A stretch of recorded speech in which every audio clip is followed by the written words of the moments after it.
Welcome to Comtrack, where you'll never have to watch a movie alone again. I'm your host, Tim Leifheit, and with me is a special guest star. He's a buddy of mine who actually has been on a couple of podcasts. Why don't you introduce yourself? Hi, my name is Zach. Want to throw a shout out to my old podcast, Needless Nonsense. Some people, all 14 of our fans over there, Hey, man, we only have like maybe... Actually, you know what's crazy? I actually took a look at the Facebook page of my this podcast here. We've already got 31 likes. 31 likes. That's big. That's big time. Yeah, dude. Hitting the traction. Half the time and double the fans. I must be that good. 31 people want to watch a movie with someone else. 31 people are that lonely. But anyway, we're here on a special episode of Comtrack. This is kind of what I call the versus Showdown episode, where we pit one person who actually loves a movie against someone who absolutely detests a movie. And we're doing, as you can see by our banner, the Batman v Superman Dawn of Justice movie. Now, oh my God. Tim, I would say I don't love this movie. I enjoy it profusely to the point where the flaws are not even there. Shut up. You suck this movie's dick so hard. Like, I remember when this movie came out, I didn't want to pay for the movie to see it, so I just kind of, found like one of those webcam things to just watch it, and so I could, give it like a bit of a chance and also critique it properly and not just like, assume the worst. And yeah, I'm not kidding. Like 5 minutes in, I seriously was starting to yell at the TV, and I'm like, "How in the fuck does you this must guy have read like the it?" reviews. No, a lot of people who read the reviews walked in and had a jaded experience, and I tell you what, sir. I watched every trailer. I got hyped as a DC fanboy, and then I went in and watched the IMAX 3D thing because someone paid for the movie for me as a birthday gift to myself. And I went in and I loved every moment. And let me tell you something. You were 10 minutes in yelling at the screen. You loved every moment. 10 minutes in because the IMAX staff forgot to turn off the lights. And we had to rewatch the 10 minutes. You loved every moment. This is especially 10 minutes. Oh my God, this is gonna be a really long, really heated episode. So get ready. Okay. Well, let's just. This is like when you're watching a movie with both of your divorced parents, and they're gonna be yelling at each other about the smallest little things, and you're gonna be like, "Dad, just because Mom doesn't like bologna doesn't mean you have to just not buy it anymore." Oh, wait, so you're the butch and I'm the bitch? Yes. Okay. Yeah, I can live with that. There you go. But, yeah, so, like, I think it's just important to start, like, with our first experience of this thing. And this is going to be a bit of a long story for me, so as a very generous host, I'll let you start with your kind of thoughts and feelings about this movie, because I'm just going to sit very patiently, and then I will light my fuse, and I have a very short fuse, as we can tell. Very short. In case you guys didn't know, Tim is 2'5", so he made himself a short joke. Fuck anyway, yourself. So what was the first impressions? Yeah. My first thoughts. Yeah. So I actually got to the theater after waiting for this movie a long time. I had my tickets, but I saw reviews online, and I remember someone calling it. Someone called it a polished turd. I went, no, it can't be. They're bringing out Doomsday. In case you haven't watched this movie, that is definitely a spoiler. Oh yeah, dude, that we are going to spoil the fuck out of this movie. So I got to the movie theater. I was still very excited, even though I heard it was a polished turd. I sat down. I watched the movie, and I'll admit, there's some parts I take fault at, but other parts where I'm going, I've waited for this movie so long that I just could not care. It's like waiting for Duke Nukem, the latest game that they released. You're like, I know it's terrible, but I don't care. I love it. So that's kind of my thought process. I don't know if that's really... It's also just a fun movie to bring up, to have people hate, and then you just stand there and go, nope, you're wrong. You are wrong. I am the anti-vaxxer of the movie industry right here, ladies and gentlemen. Oh my God, this is There awful. is 100 articles out there saying that you should vaccinate your kid. But then I am the one article saying, watch Batman versus Superman. It's a great film. Yeah, but seriously, folks, vaccinate your kids. Exactly, yes. Please don't do that. Please. That's child abuse. But anyway, I actually really just now that I can finally unleash my fury, I've had problems with this movie ever since it was announced.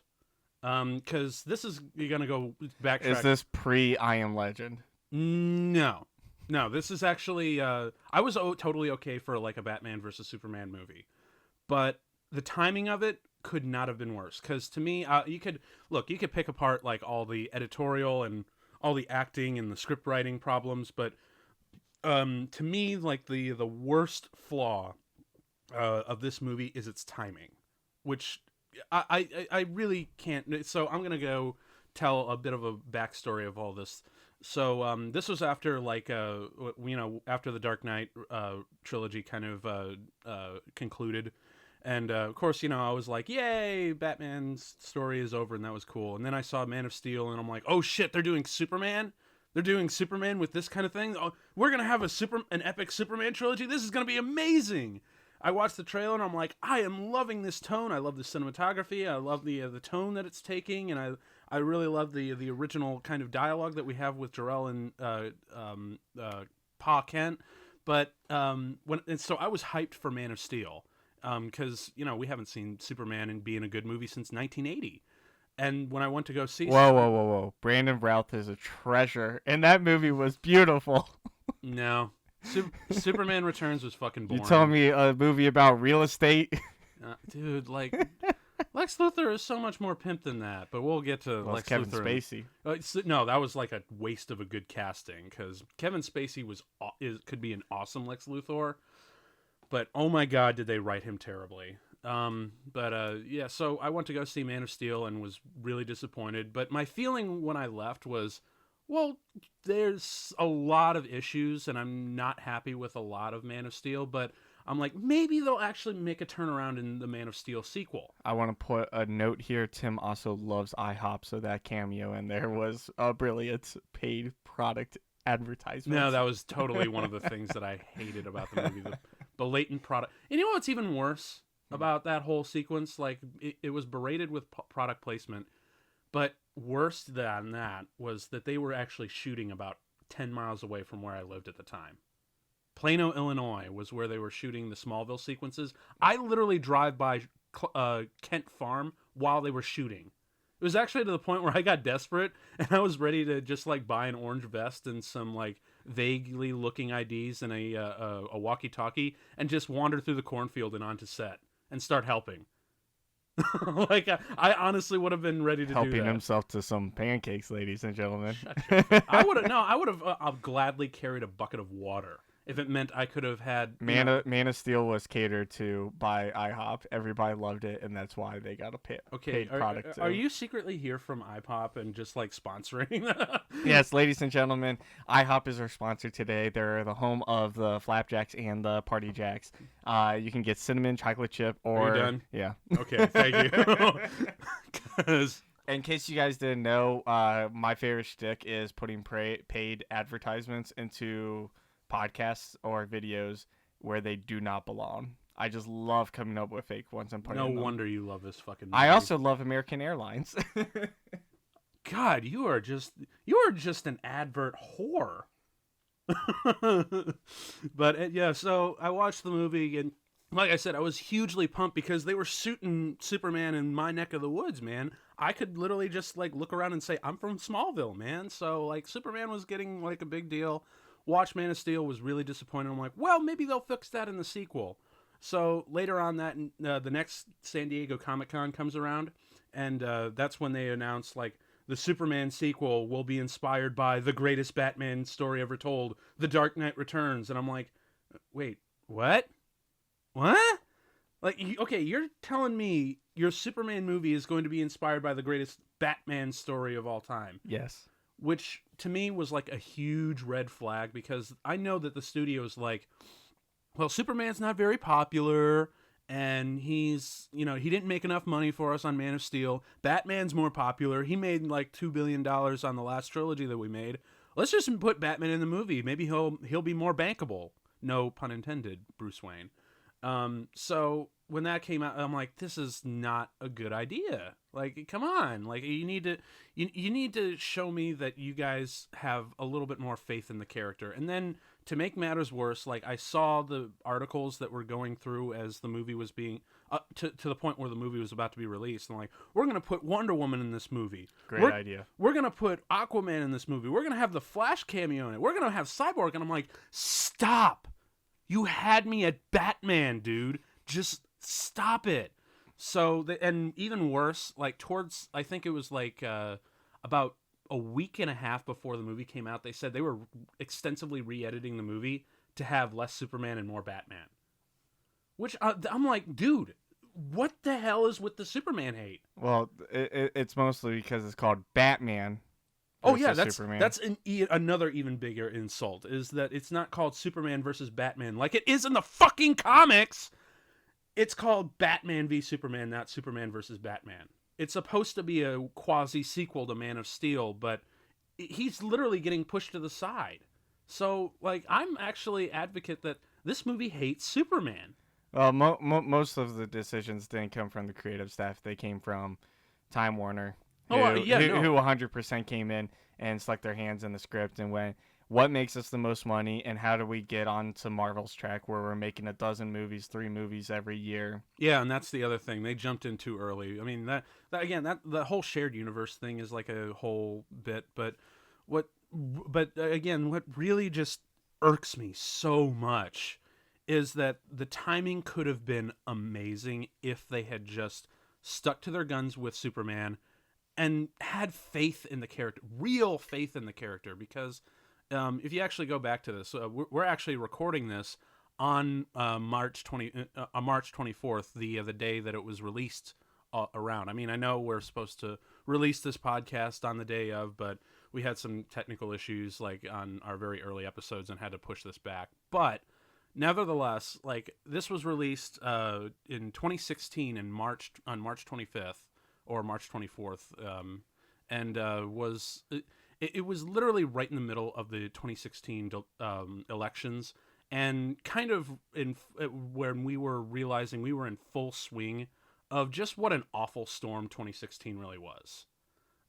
It was a time where celebrities were dying. We had dozens of disasters. We had the California fires. We had a ton of other economic and natural disasters going on. The political spectrum has never been more divided. As a matter of fact, because we've seen like the whole choose a side trend before. Like, you know, you see like Team Jacob or Team Edward, but I've never seen it so prevalent. Are you Democratic or are you Republican? Are you DC or are you Marvel? Are you Batman versus Superman? Are you Captain America versus Iron Man? Civil War came out right around the same time. So I think it came out in the same year, honestly. No, it didn't. It came out in like the fall, I think. No, it came out, I believe, in late April. Captain America: Civil War, the other big hero versus hero movie, came out just around this time, and it's so weird that we are in this whole. We were at this whole trend of choose a side. Literally, we are being divided. And can you imagine if Superman just went in the total opposite direction, followed through with a sequel where he had to fight Lex Luthor as president and make some truly harsh decisions and try to unite us in a better world? Like, I can't tell you how relevant that would be for in 2016 on screen for Superman to take on the president of the United States, who is a madman, egotistical, xenophobic maniac. Because that's, to me, that's what DC's really had over Marvel. Marvel has really great characters to move their stories along, but DC has always used really great, relevant storytelling to propel their characters into new heights. True. So, like, the fact that they did not take advantage of that, because I really wonder when DC Comics, just as a whole company, forgot that relevancy is their most treasured weapon for, or not weapon, or their most treasured asset for storytelling. Yeah, I mean, honestly, it's not even DC Comics that forgot it. It's the big corporation that runs them, Time Warner, who owns the studio, and Warner Brothers, who went into DC and said, hey, we want you to make us money and sell out all your values to do it, and we don't care what, because I'm pretty sure, DC had some plans, they had some ideas on what they were going to do, and then Warner Brothers just came in and changed that. Which is just heinous to me, because Superman's really important. Whether or not you're a fan of him or not, he's kind of the archetypical hero, superhero. The Boy Scout. Yeah, well, I mean, yeah, he might be like, because, I mean, on the whole, like, morality spectrum, I'm more along the lines of chaotic neutral or chaotic good. Sure. But Superman may be, and I know I have a disdain for lawful good characters and how naive they can be, but Superman's kind of different for me because he chooses to lead by example because that's what he believes is right. And furthermore, he enjoys that. Like, if you look at Christopher Reeve, like, who we kind of, I think it's safe to say it's universally, like, the best portrayal of Superman we'll ever probably see. There's a real smile and yet sadness to his performance where, you look at him and you can tell, like, he's suffering. He's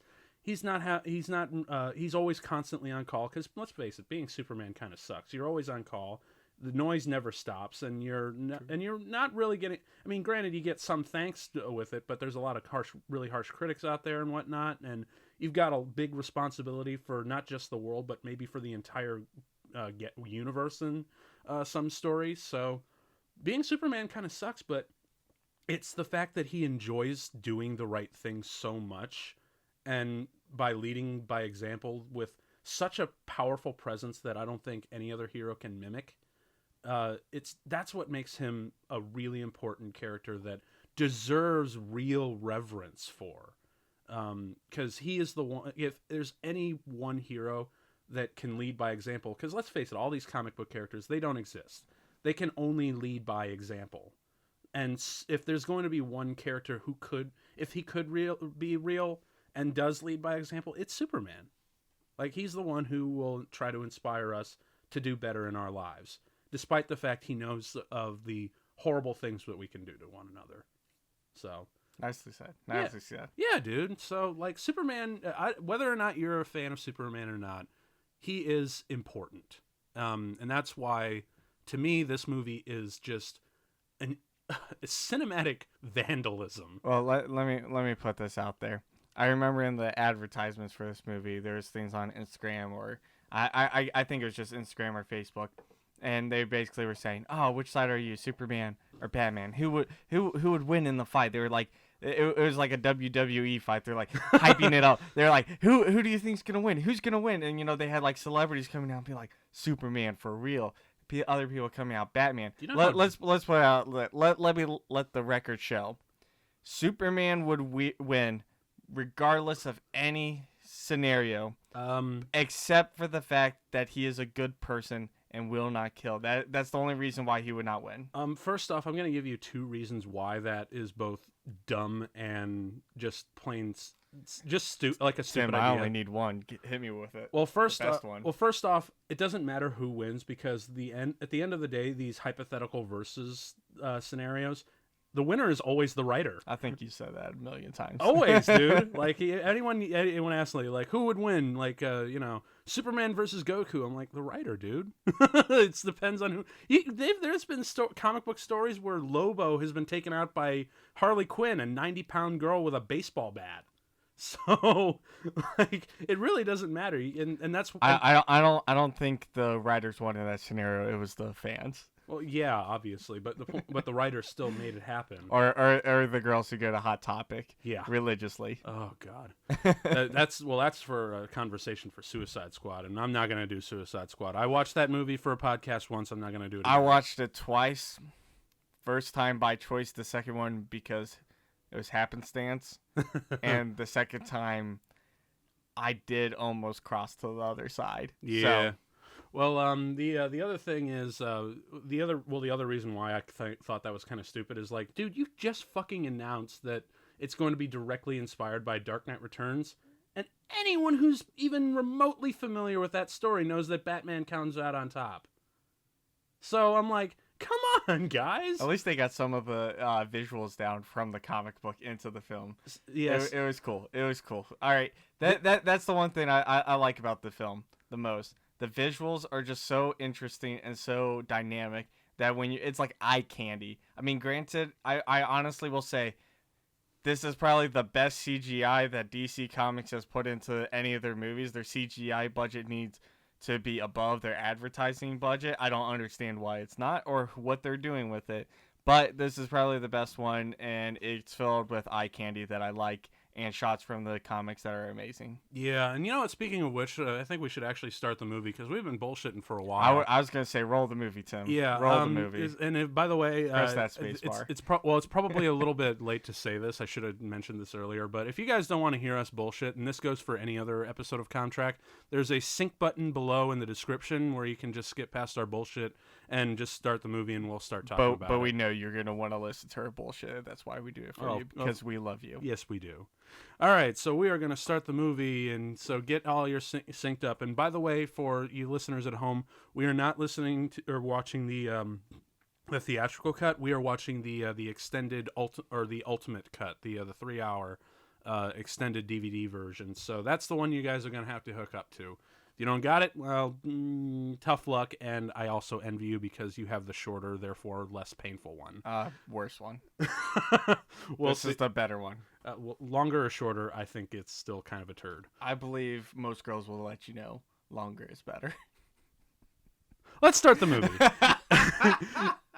All right, so we're going to start in 3, 2, 1, and...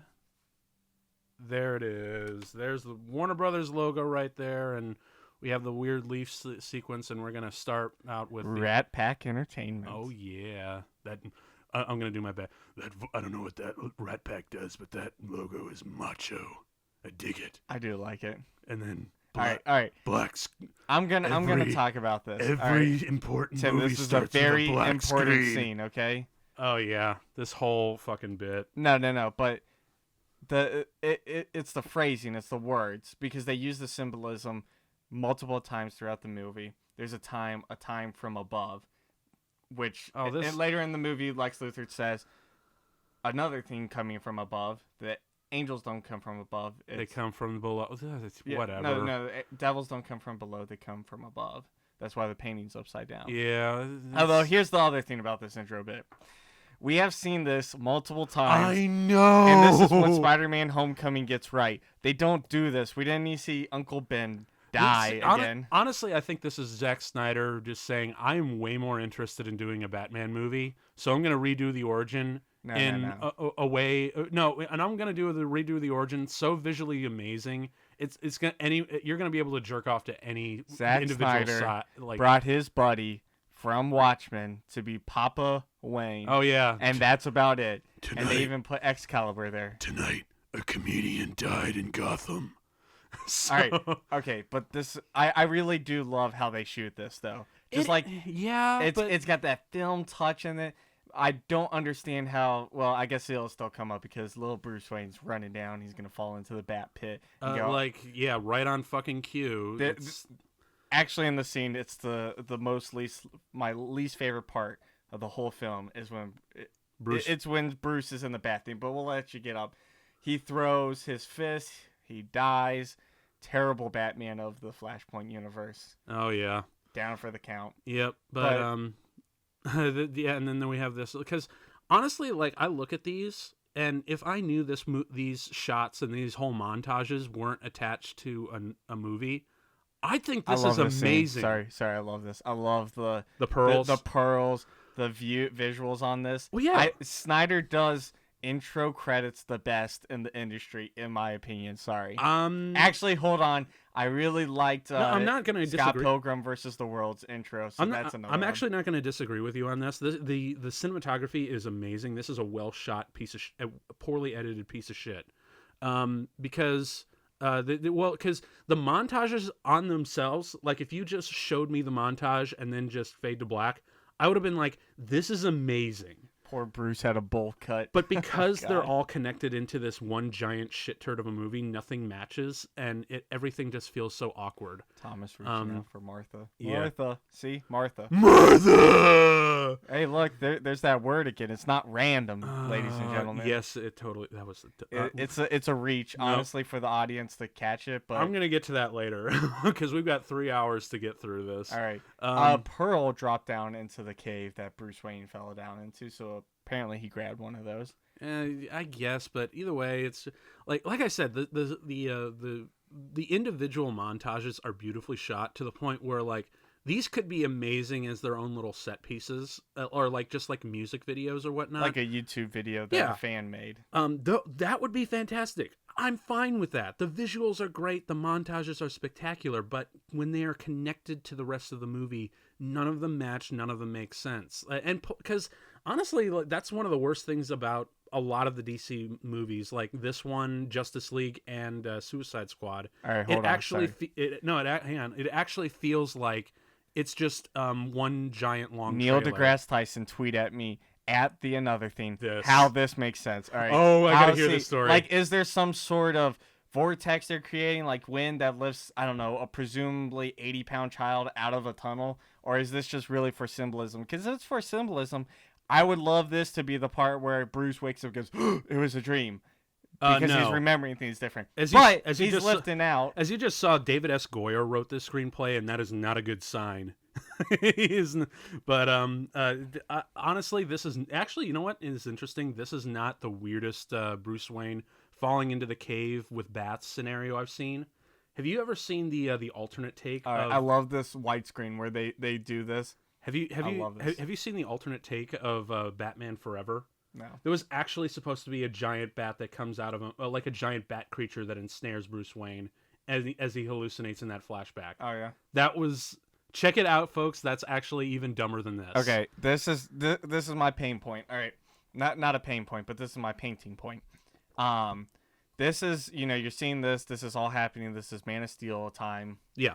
Bruce Wayne's driving through cities. You're seeing countless people die, countless people being murdered. Yeah, this whole city's being destroyed. I want people to remember this part, because when they come to the part where they're like, oh, Superman's moody, it's like he accidentally destroyed a whole city and millions of people died because of him and his race. This is them doing that, to address all that stuff. But now this right here, we are 5 minutes and 50 seconds in, and this is the point where I was like, this movie is fucked, because they had to wait for the CEO to evacuate the building. Like, so here's my other question for Batman versus Superman. They were looking. There are aliens in the sky attacking, and they have to wait for the CEO. Bruce Wayne Oh my God! That flies. is dumb. Look, Bruce Wayne flies from Detroit. Well, you know how Gotham's based on Detroit. Bruce Wayne flies from Gotham to Metropolis on a helicopter, so they're very close by. So how far are these cities across? Is this like Detroit and Toronto? Is that what it is? That's another thing that really bugs me. I always kind of pictured as Gotham is New York, like it's a very East Coast city, and Metropolis is like supposed to be Chicago, a Midwestern kind of smack in the middle city. This is right here. This, ladies and gentlemen, is every traffic jam ever. Something going on, and everybody just like is stopping. And can I just also say something? People are very divisive on this, and I'm in the minority here.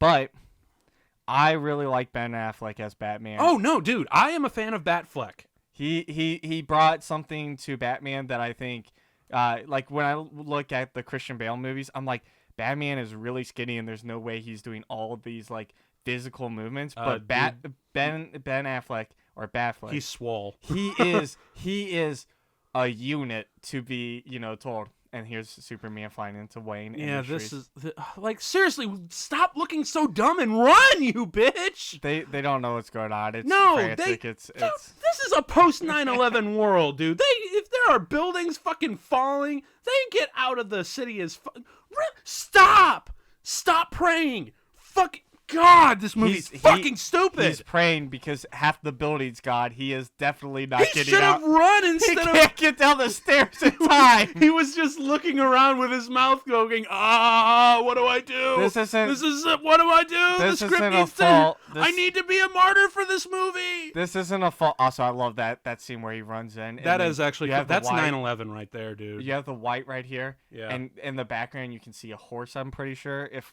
memory serves. Yeah. Yep, there it is. There's a horse. I love that because where's the police officer? He is gone. MISSING. But here's the thing. There's so much shit that they could have easily fixed. Here's in the this thing scene to make it actually pretty good. But and that's why I'm being. This isn't. This is just us living in a capitalist world. Okay. Yeah. You can't leave because your boss hasn't told you so. Right? Even though the house is burning down, right? You need to stay because of reasons. If we're both, because we both work together, and if we see the building going out, we fucking run. Like if there's an earthquake that's gonna put it into a sinkhole or something, I'm not gonna wait for the CEO to get out. I'm gonna run like hell. What this guy did. Now this bit right here, I actually really like, or the idea of this. I kind of wish that, Bruce Wayne was already at Wayne Enterprises in Metropolis, like he was just in a meeting and just kind of gave the order right there and then everyone left. And then he goes down to street level and starts helping people. This poor girl. Like, yeah. This is right out of, kids are fucking stupid. Yeah, they are, dude. Like, fucking Christ. Just why won't these people... You know what? All these people in the DC universe deserve to die because they don't choose to save themselves. Like, fuck that, dude. But she's pointing up. He's like, "Where's your mom?" She's up there. Okay, again, a lot of these. There's a lot of really good ideas. I like the fact that Bruce Wayne is fighting on. Hold on. Did you see how he grimaced there? Yes. He's looking at all these people who are like his employees who died admittedly because he didn't say, "Hey, get out of the building." But he sees. Okay, he has bat vision right here. I don't know what the hell's going on, but he sees cinematography. This is what he's doing right here. He's watching these two aliens fight, one of which humankind is going to say was their savior, but he's going to look at it in a different light where he goes, this person brought this threat upon us. This person did not do this correctly, and they caused us so much pain and misery. Yeah. Also, I love this shot here because it's just like we go from all this destruction to this beautiful somewhere in the Indian Ocean. I don't think... DC, you don't really need to tell us where it is if you're not going to tell us where it is. If you're going to just say somewhere in the Indian Ocean, just don't even tell us because we're assuming it's somewhere in a tropical location. Or hell, we're going to get that information in some expositional dialogue later on anyway. Yeah. They're going to be like, we found it off of the Indian Ocean coast. Yeah, but I still really like the idea of Bruce Wayne fighting as himself on the street level while Superman tears things up. That's a great motivational setter. I actually like that. But there's just so much wrong with the staging that it just fails to capture anything. Because that actually would have been like, okay, we're actually off to a pretty decent start. Even though there's going to be a lot more wrong, with the movie anyway. But, it just really hurts me, the fact that there actually could have been a way to do that right without anything. And no self-respecting person. We got kryptonite. Who's searching for relics. It's going to break that bitch open with a hammer. And, look, is that product placement? It is Coca-Cola, the ISIS version. Uh-huh. It did say ISIS. Oh, my God. I don't think it said ISIS, but it said ISS, didn't it? I'm pretty sure those were Arabic letters. Oh, that definitely mean either Coca-Cola. way, that is just really bad stereotyping. All right, I'm assuming this is your other least favorite part. Now, Jimmy Olsen being a photographer and living for like 20 seconds. Yes, that's another thing. Not only are they going after Superman, but they're actually going after his total mythos. Like the entire spectrum of Superman is just being shit on in this movie. We're going to bring in Jimmy Olsen, but we're going to have him in for 20 minutes and he's going to get shot in the face. Yeah, you could have just not told us it was Jimmy Olsen and just let us just say oh, it's Jimmy Olsen later. You don't have to tell us these things. Yeah, dude, come on. Because if you realize you made a mistake, then it's easier to backpedal being like, that definitely wasn't Jimmy Olsen. Yeah. Well, I mean, I actually kind of like the idea that Jimmy Olsen is part spy. Yeah. Like, that's actually a really cool interpretation for Jimmy. Like he's a photographer / spy. Like that would make a really good team with Lois Lane, who has like military connections with her father, because her father's like a general in the either the Air Force or the Army. It depends on what story you're reading. So I want to point out, because this whole section is this is actually what was extended in the DVD release. Yeah, where they released this part because it allows them to actually explain the whole entire political back part of Lex Luthor's plan in a way that makes sense. A little bit more. I want to say a little bit more. A little bit more. Also, but I feel Jimmy's pain right here when he's like, "Oh, what's that in the camera?" And he like cracks it open. And is like, "Bro, you exposed all my film. Right? Just kill me now." And they're like, "All right, thanks." Yeah, dude. We'll do it. For you listeners out there, we both do photography on the side. So when we see this kind of shit, it's just like, dude, really? Also, fun fact: this movie was recorded on film, and this was actually Zack Snyder's reaction when it was cracked open the first time, and that's why they had to do a lot of reshoots. Also, I want to look at this camera later. I'm gonna look back at it, but I'm like 100% sure that the camera that he was using was a Leica, and he put Kodak 400 gold in there, which is you are such a techno show. It's like looking at it. It's like putting having gas to put in your sports car, and it says we need premium, and you're like, regular is about what you I can are do. Such a techno schnob. You know that? Oh, but look at the tracker. Oh, they got a tracker. And Jimmy's like, son of a bitch. Yeah, dude. Like, I actually really like the idea that he's from the CIA. That's cool. my favorite part of any like spy show is how anybody can pull out a bug and be like, shit, it's a proprietary CIA bug, or they'll be like, it's the NSA bug. It's like, bro, they got it at a Walmart. Right? Also, I really love how every tracker has to blink. Like, it's just, there's supposed to be like a little light battery in there to track it. Whatever. I guess visually, I guess that makes sense. But either way, but now this happens right here. We have spent like maybe less than 3 minutes with him, and he gets shot. What the fuck, dude? We had a whole they just eliminated one of the top characters from the Daily Planet. Which, by the way, it's surprising that this movie's 3 hours long.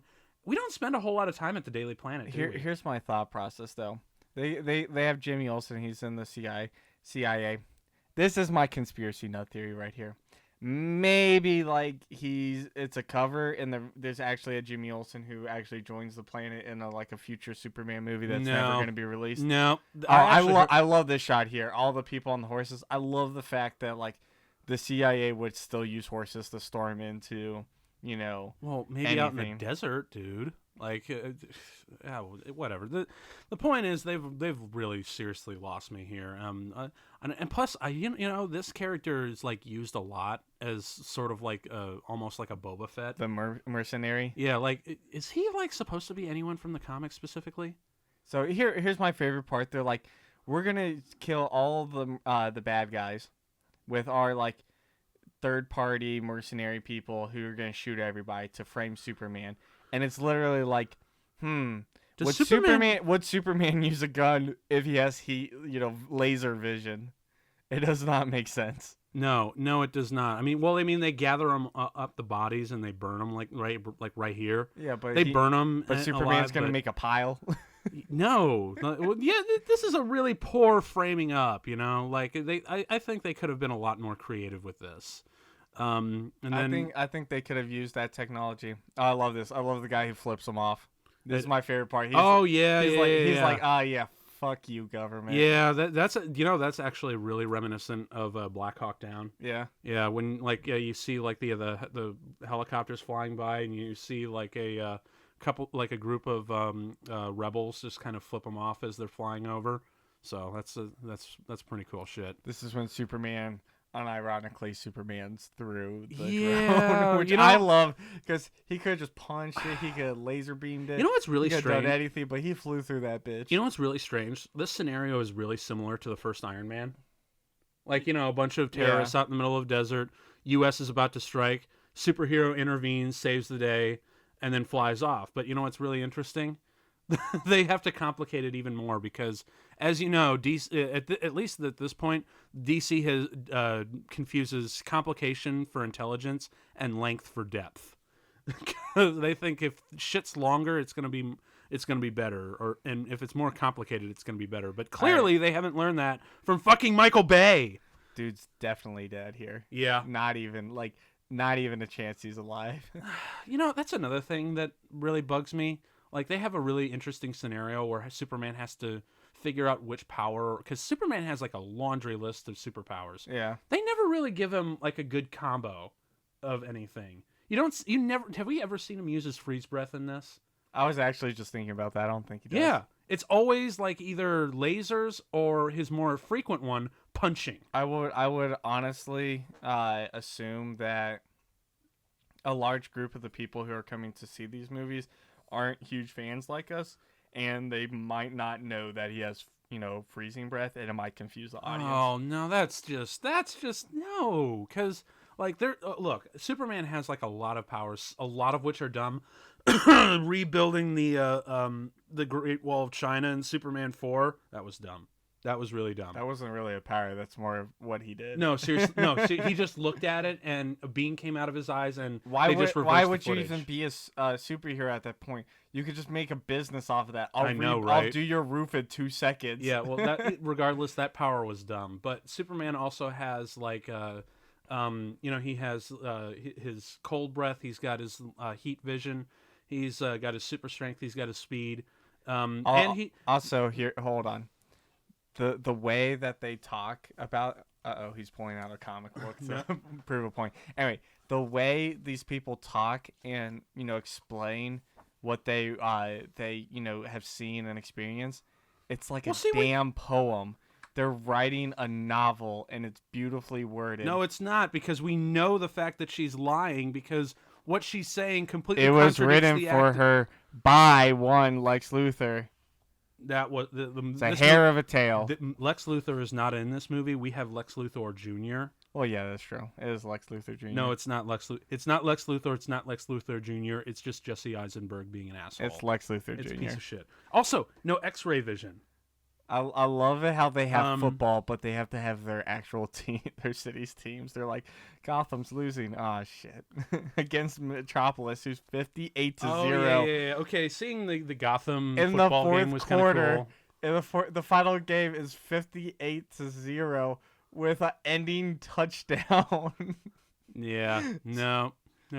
That to was, presumably to me, make it 65-0. It's such and an of course insult. the fight breaks out because it's Gotham. Blah blah blah. Gotham is literally this scene Pittsburgh. could be cut. Honestly, this scene could be cut. This is just gratuitous. Honestly, at this point. Nah, they had football. Now, and, wait. Batman 3. Here comes like a little tongue-in-cheek to Watchmen. The end is nigh.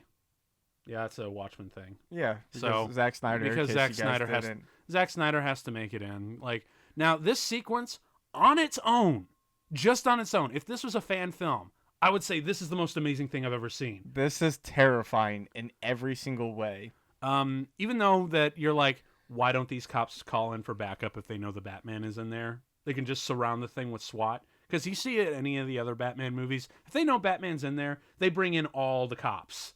All of the cops.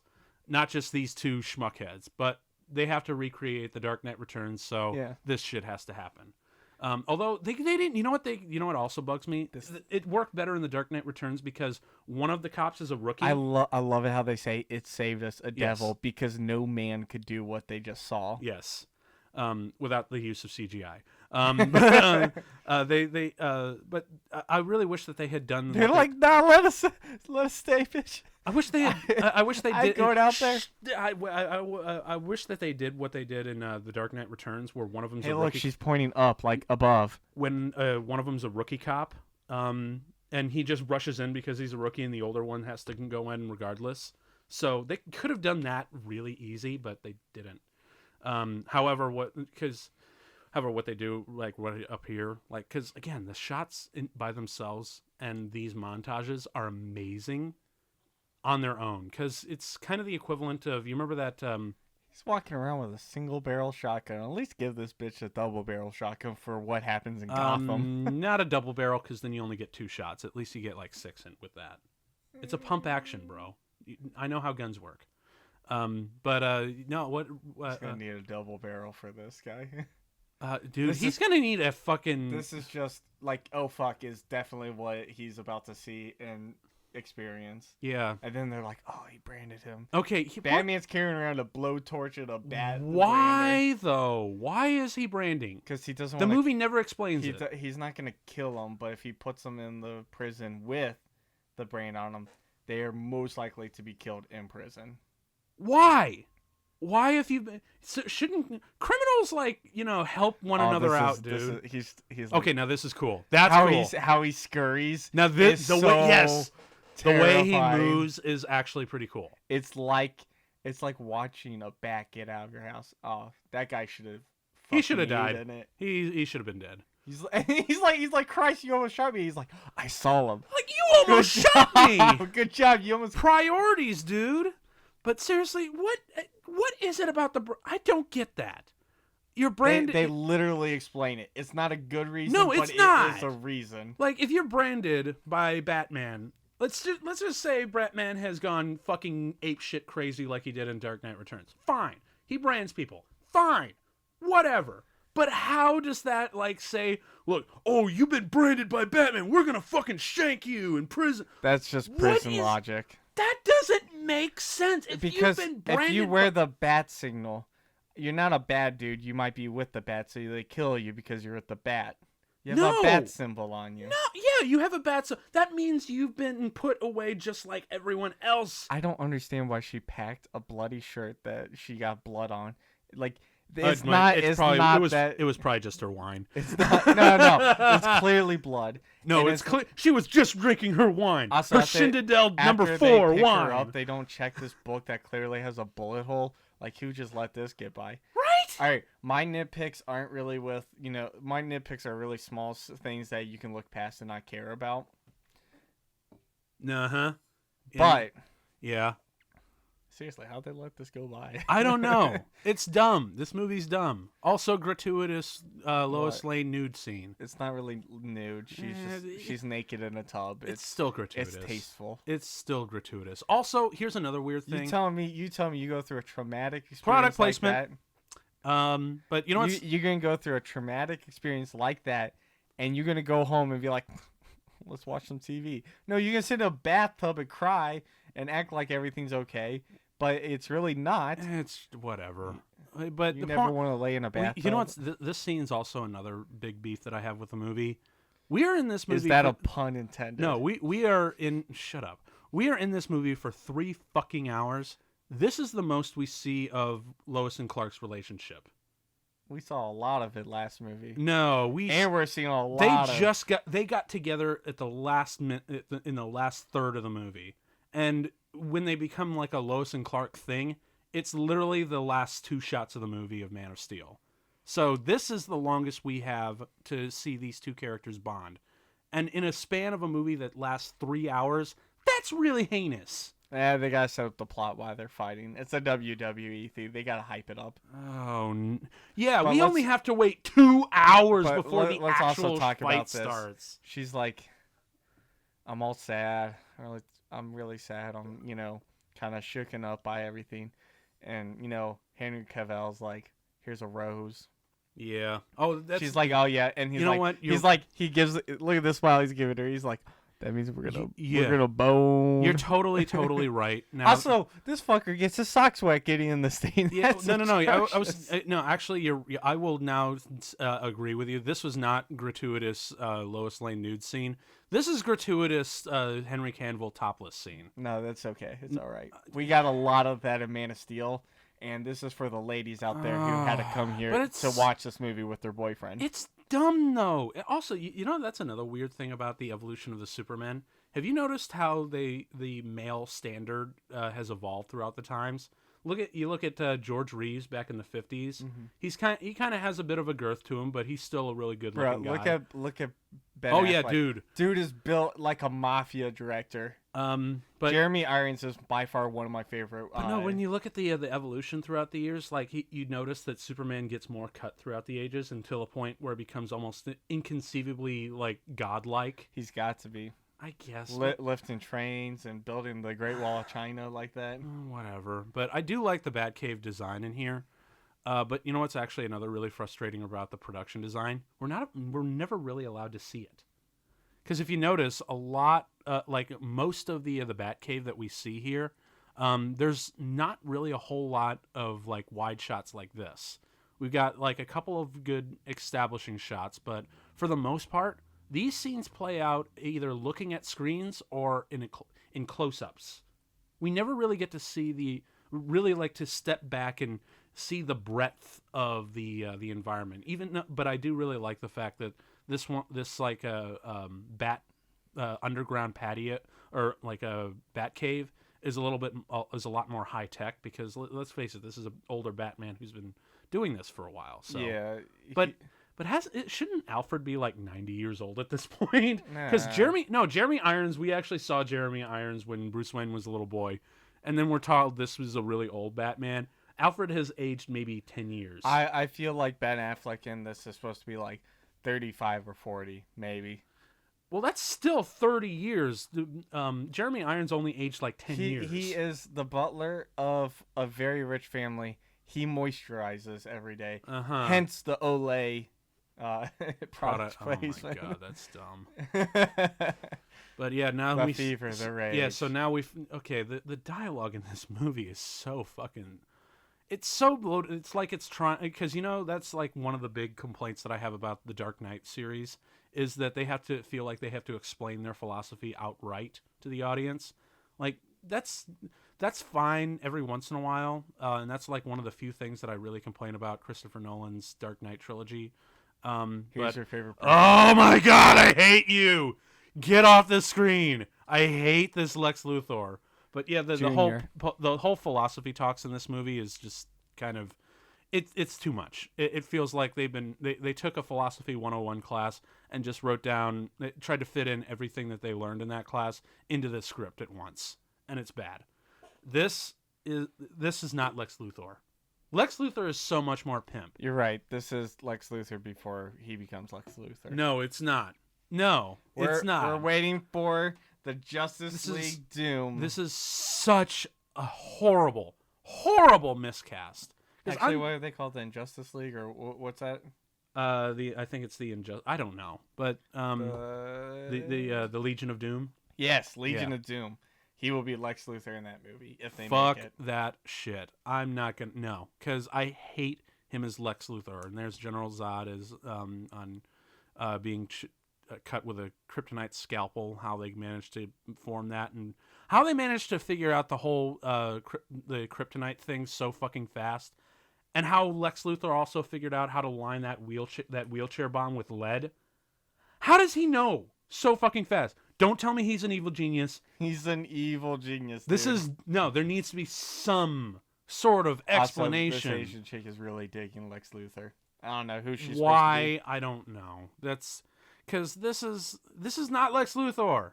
Lex Luthor is cold and charming and calculating. I feel this like guy is a cartoon. I feel like he is cold and charming in this movie because he charms the Senate to be on his side. No, he is not cold. He is a sociopath. Dude, that's exactly what a cold person is. No, a cold person is unfeeling and uncaring. That's a sociopath. No, I'm talking about an attitude of cold. Oh, like he's like just a sociopath. No. Sociopath is how someone feels.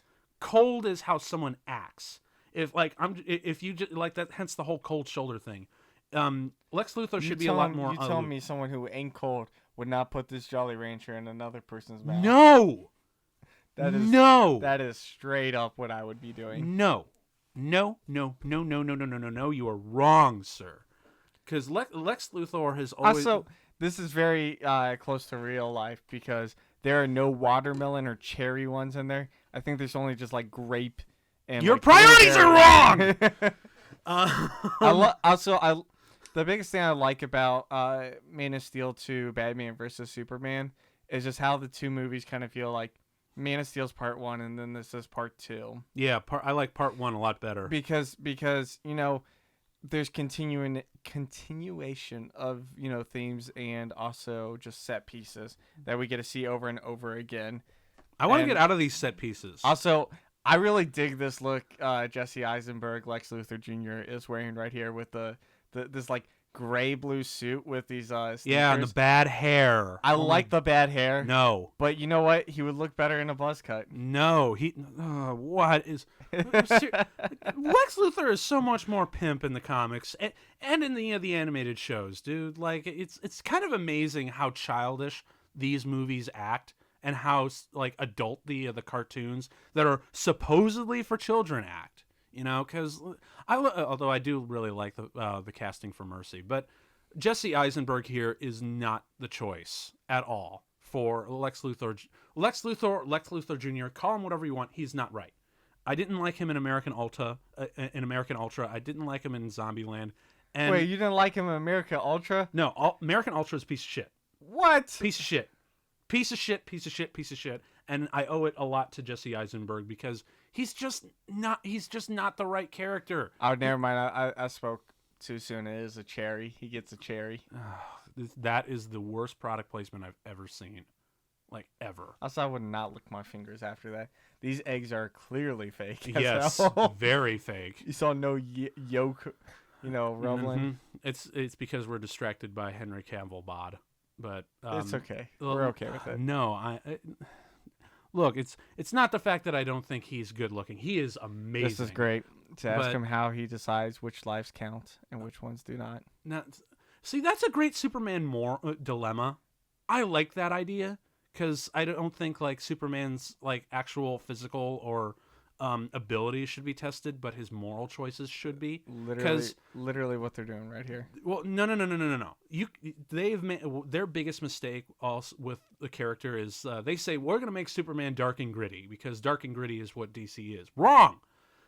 You can put Superman in a dark and gritty world. That's fine, but you can't make Superman dark and gritty himself. Superman has to be the light in the dark, not be the dark part of a dark canvas. Then it just fades to black and it's nothing.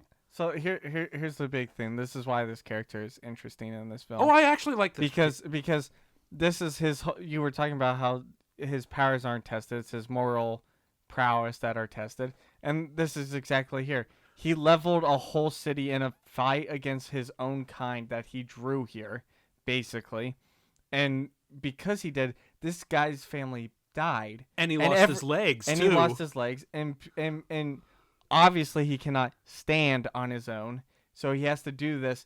And you know what? See, that's good. Right here. Here's the thing. Yeah.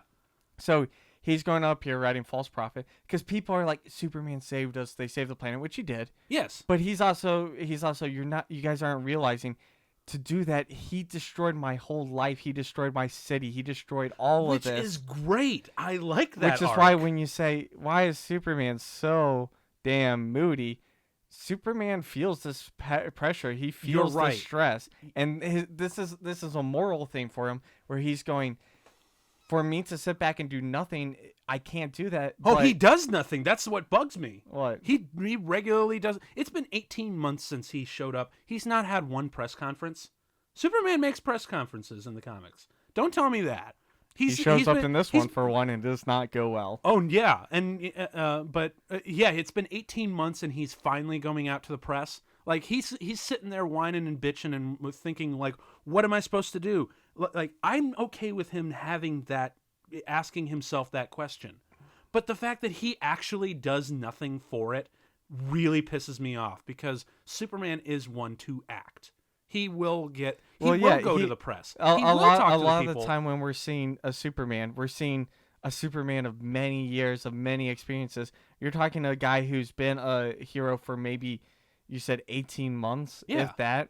I mean, that's a year and a half. He's still figuring things out. He's still figuring out where his stuff is. Also, over there is Gotham. Yep. As you can tell, which is honestly one of the things where, like, watching this film, you had to really wrap your head around that. Literally, Gotham is Detroit and Metropolis is Toronto in this case. That's the only, like, realistic geographical location that we can get to. Really bugs me because Metropolis and Gotham are very different personalities and cities.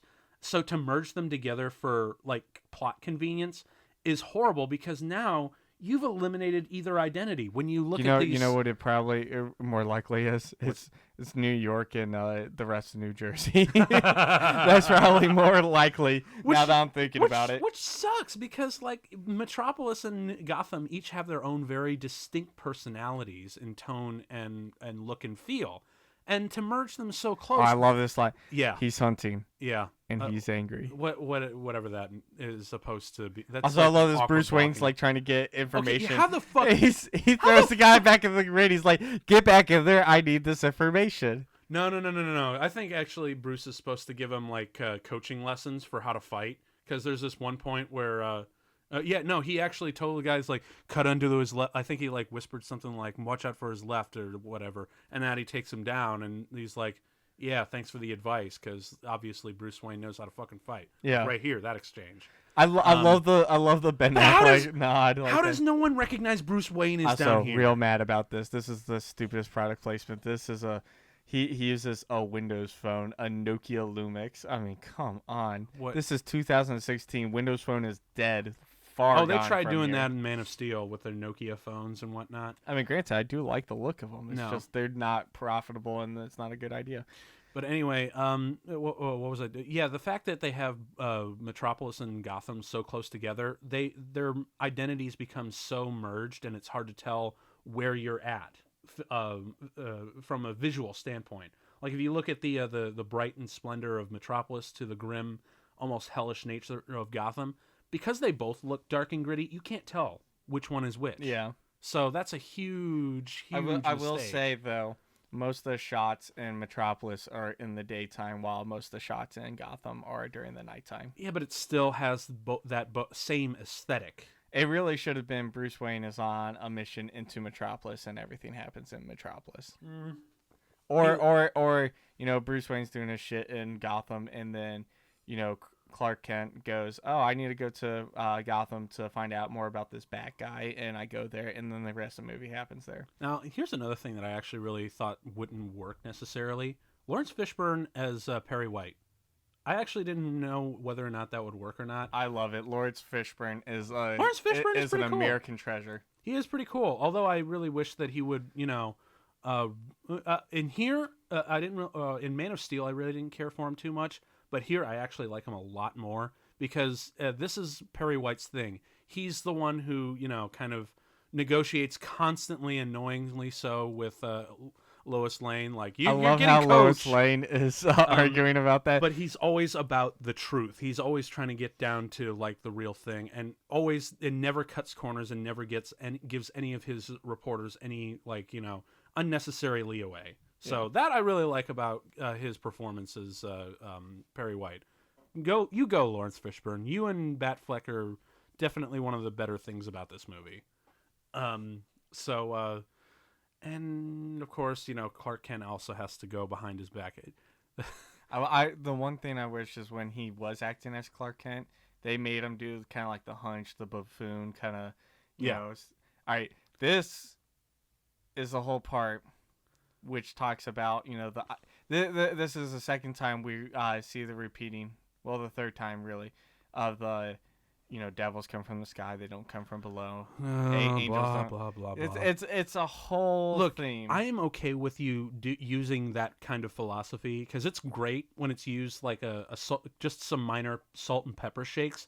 But when you turn that into the main meat of your sandwich, it becomes so overwhelming that it doesn't work. Because there's a really great bit that I really love that it kind of uses this same kind of philosophy talk in Justice League Unlimited, where Professor Hamilton makes a Superman clone, and he says to Superman after he feels betrayed by him, he's like, I thought you were a guardian angel fallen from the sky to save us all, but then Lucifer was an angel too, wasn't he? That's great. Can we also talk about he says the red capes are coming, That's capes dumb. are coming? That's no, dumb. Because it's like, who knows if more of Superman's people will come here, and we've got to be ready. Apparently, this is the only mineral. Why did he tell them they're all dead? Why hasn't Superman said they're all dead? Superman thought his whole plan was dead, and then fucking Zod showed up again.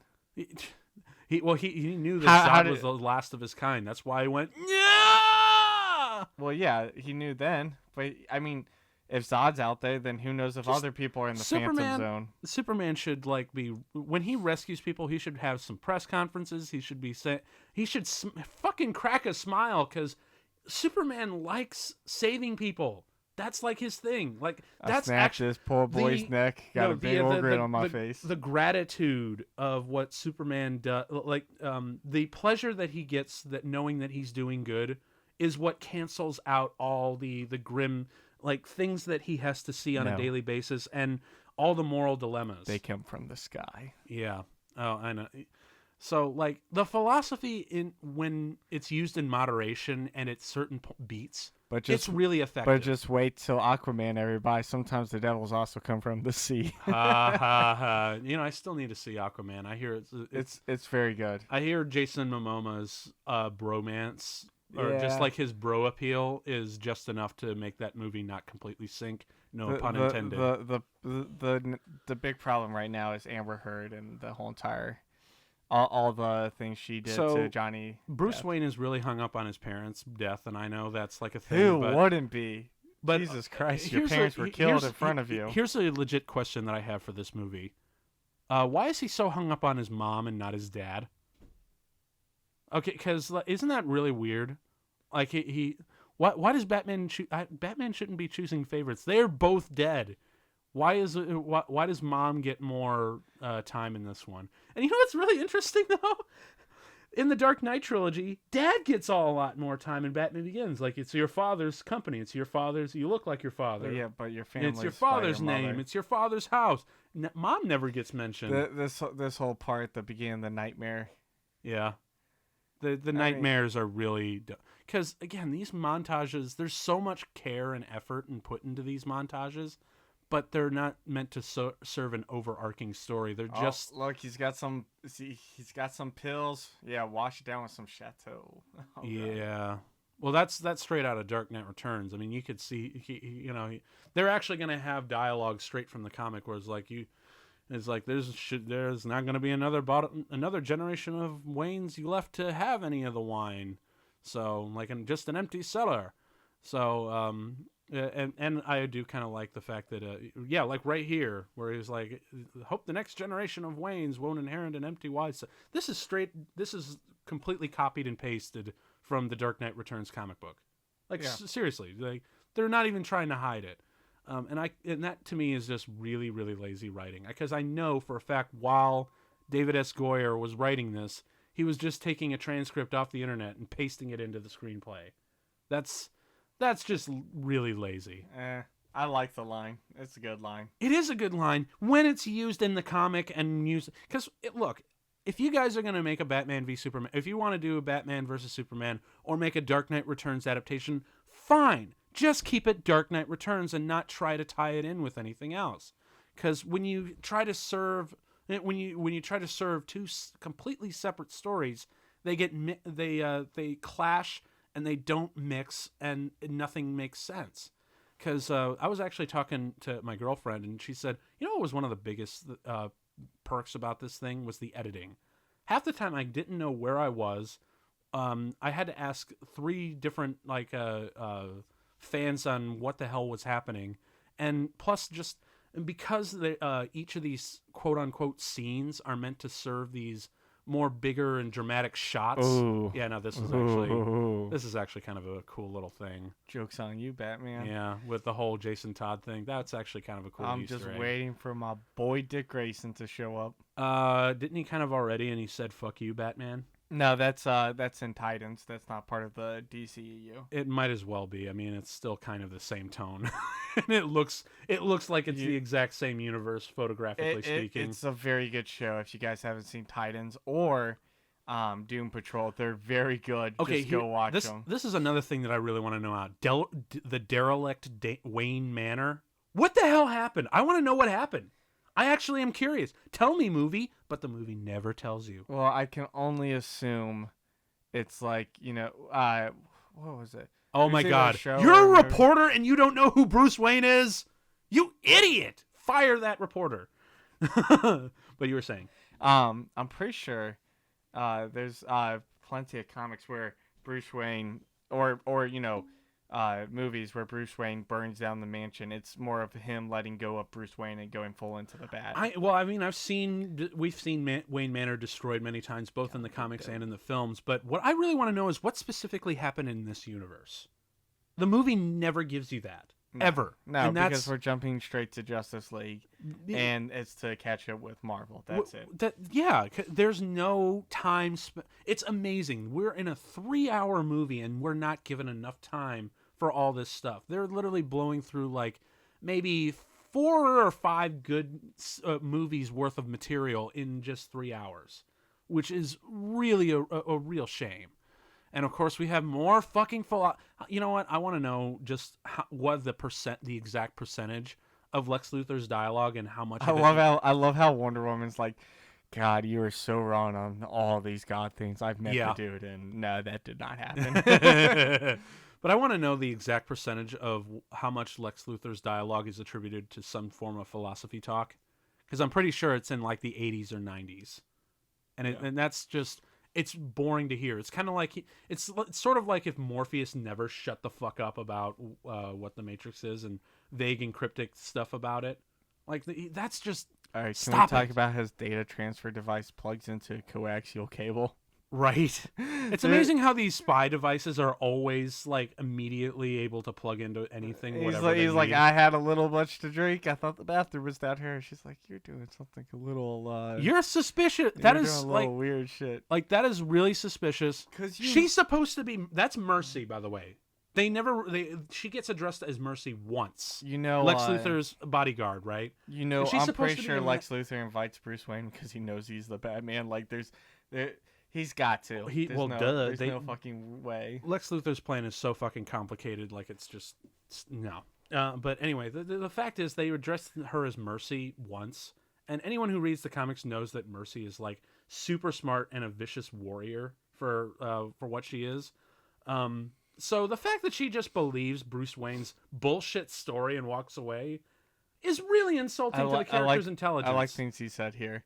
No, I don't. Paradoxical is to have knowledge without power. I'm actually convinced that Jesse Eisenberg didn't read the script and he just started ad-libbing. I'm okay with it. No, I'm not okay with that. Lex Luthor is precise. He is not an improv. He doesn't bullshit. He plans and schemes down to the tiniest. Junior. Down to no. Different character. No. I'm very angry about Lex Luthor here. It's just. I will say, though, I feel like Batman smiles more than Superman does in this film because I've seen it a little too many times. Batman smiles more than Superman? Yeah, I just seen him smile like twice there. He's like, wow, smiles. You actually might be right, dude. That's really bad. Why? I feel like I'm giving into your hate of this movie. I need to do a little bit more pushback. Yes, this is making it even worse. And also, this is like the very first time Bruce Wayne and Clark Kent meet. Honestly, it's amazing. He's calling out the the Daily almost... Planet because the Daily Mail is pretty close to that. He read a puff piece about it every time someone saves a fucking cat. Well, you know what's the interesting? Sorry, Sherry. Yeah, well, you know what the weird thing is? Like, this conversation actually feels like they already know each other's secret identities. If they actually figured, like, let's say they met sort of like they do in some of the animated series where Batman or Superman stops Batman from interrogating someone. He's like, Batwayne, Bruce Man. I hate meets. This was when this showed up in the trailer. My heart sank because of how the tone of Lex Luthor. But you anyway, should not pick a fight with this guy. He's like, I know who you are. Oh my god, I hate everything. Anyway, but can you imagine if Batman and Superman met as their alter egos, like Superman and Batman met first? Then Superman looks underneath the mask and says, "Oh my God, it's Bruce Wayne." And then Batman follows Superman home and figures out he's Clark Kent. And then this conversation happens while like Lex Luthor is right in between them. The tension would have been so much higher because they can't reveal each other's identities to anyone except each other. They can only hint about Irish goodbye here. Yeah, he leaves, and then Superman with his X-ray vision. Okay, now this is so tacked on. Like Day of the Dead celebration. You know what's weird? There's Horror. so much screen watching in this movie. Everyone's watching the news, and that's how we get a lot of our. Well, that's lazy writing. That's how we all get our news. No, we get it on our Facebook feeds. We get it. No, these days, there's.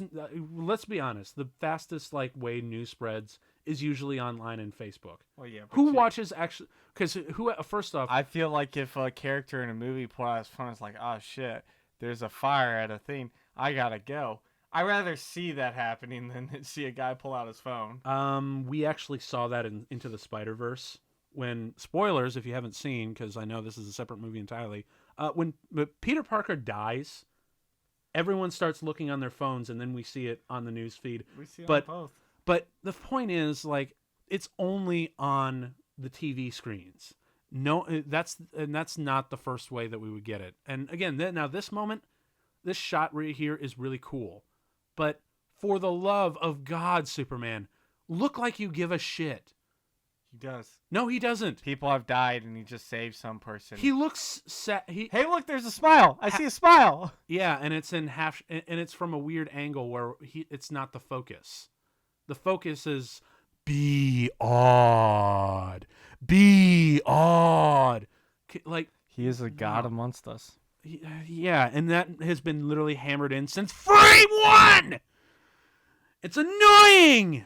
Oh my God! Stop with the philosophy and religion talk. Completely surrounded by people who love him. I love this. I love this shot so much. Yeah, the shot is cool on its own, badass. but edited in with all the philosophy and the moral talks and the news talks. It's annoying. Just let me see this image, and also let me feel the image within.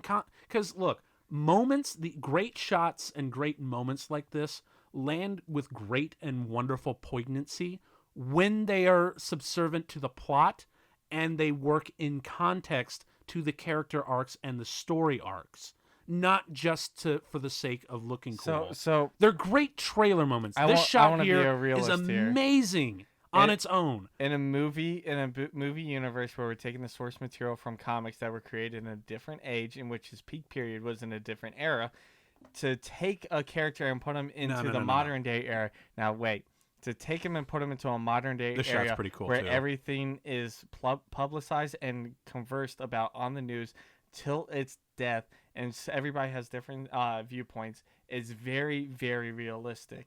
You can't take a character from his peak time in the 40s and 50s and bring. His peak time was not in the 50s. Well, whatever.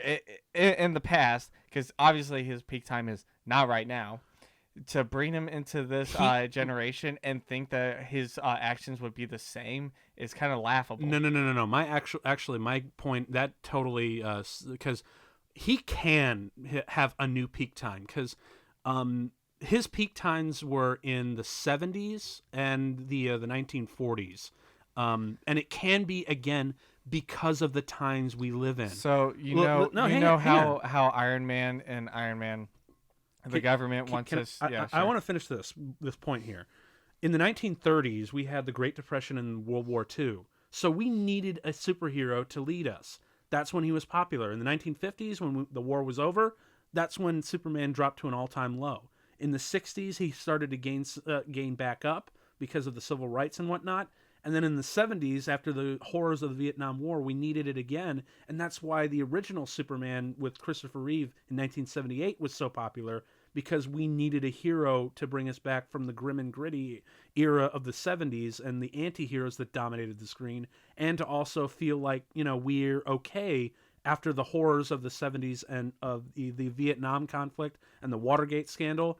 And now that we're in this dark economic, geopolitical and state of where we are today, with the global warming and the division of U.S. politics and all these awful things and the biological disasters that are going around and all the different wars that are going on, this kind of this kind of groundscape is what the potential for great heroes to come in and shine brighter than ever.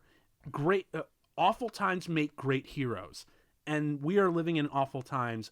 And and when we had the perfect time to have a great Superman movie, we didn't. and that's what really, really ticks me off. I'm like 90% sure this is Cat Grant. Which one?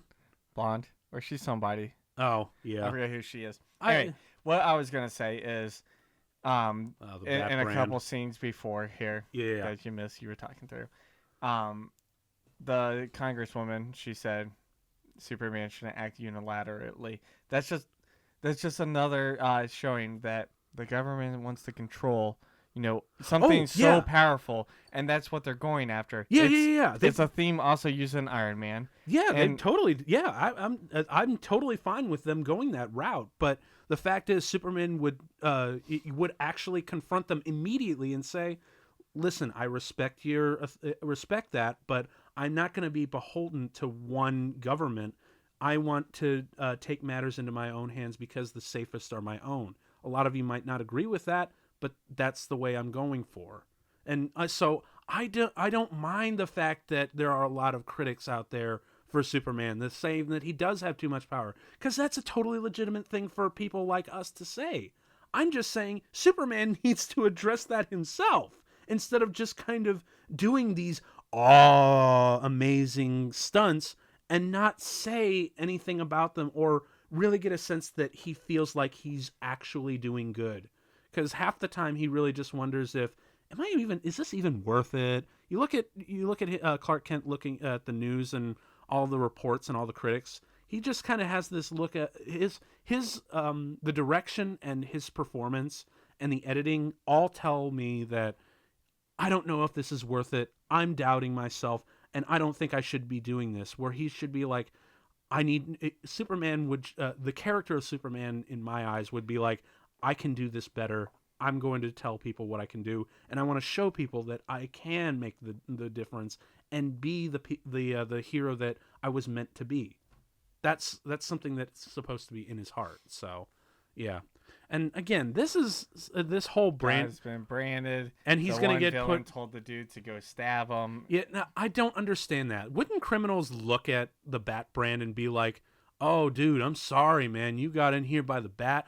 We're gonna gang. You know what? We're gonna form the brand, the Bat brand, and we're gonna turn that against him and break out and kill the Bat because he sent us in the jail." But instead, like, "Oh, you got hit by Batman? Fuck you! You gotta die!" Like, that doesn't make sense. That does not make sense. I don't understand the logic behind that. Like, look, I've never been to prison. I don't understand prison culture. But to me, to be branded by Batman and get thrown into prison, that doesn't feel like a death sentence. That feels like a sympathy. That feels like a sympathy hug earner. So this guy right here. Yeah. Oh, the general? Yeah, all I see is Lawrence Fishburne discount. They just got a second Lawrence Fishburne. Did you think the same thing when you saw him as Commander Locke in The Matrix? Yes. Because I'm still not sure what this actor's name is, and I feel bad about that. But... Well, yeah, because you're not allowed to get into character development. It's all just like trying to, subserve this weird overarching story. It's not. Yeah, because you don't get to know a lot of these characters. It's just a lot of exposition and philosophy talk, and not a whole lot of real character. Yeah, it's not I don't like this. And of course now we're back at the Daily Planet, and it's kind of amazing how we jump to the scene almost unceremoniously. Like, you remember in the old days? I love how Lawrence Fishburne walks up and he's like, "Clark, you didn't write about the football game." But Clark's like, "Come on, man, nobody cares. We won 65-0. What's the scoop you want there?" That's very true. But also this whole 1938 thing, that actually feels like an attack against Superman's identity. It's like, this isn't 1938. This whole movie's an attack on it. You're right. It's as if to say, look, Superman's prime is gone. Fuck you, we don't like him, but we're going to have him in this movie anyway because we're contractually obligated. This hurts. And hi, Jon Stewart. I don't know why they... I guess... Because he's talking about how American Superman is. Actually, I wonder, do you know how, like, Jon Stewart, whether or not he's a Superman fan or not? Because I feel like that's the only reason why I would be here. Who knows? Well, I do know that. I mean, is Comedy Central owned by Warner Brothers, and he was just paid to do it? That may be. But I do know that there is like a longtime Batman fan who's been in a lot of the Batman films. He's also just like a big comic book fan. Senator Patrick Leahy. He's actually the senator of Vermont, who the other senator for Vermont, Bernie Sanders.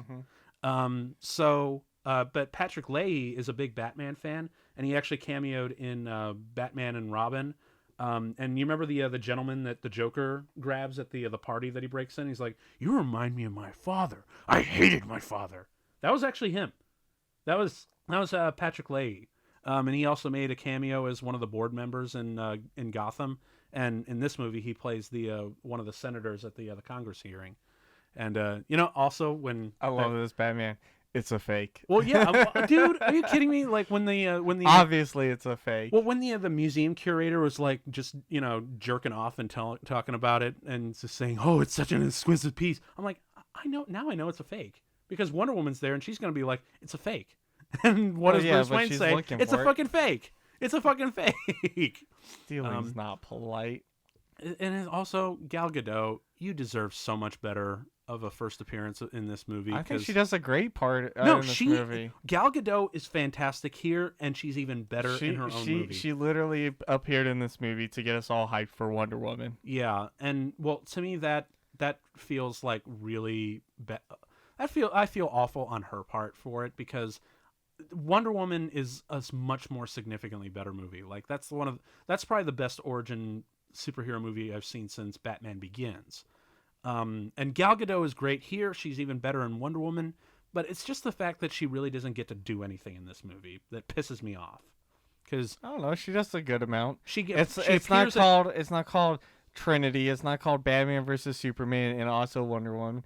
It's called Batman versus Superman. She's not the focus, but she's a guest star to set up for their cinematic universe, which we already know doesn't work. And you know what? I really hate that whole spin-off bait.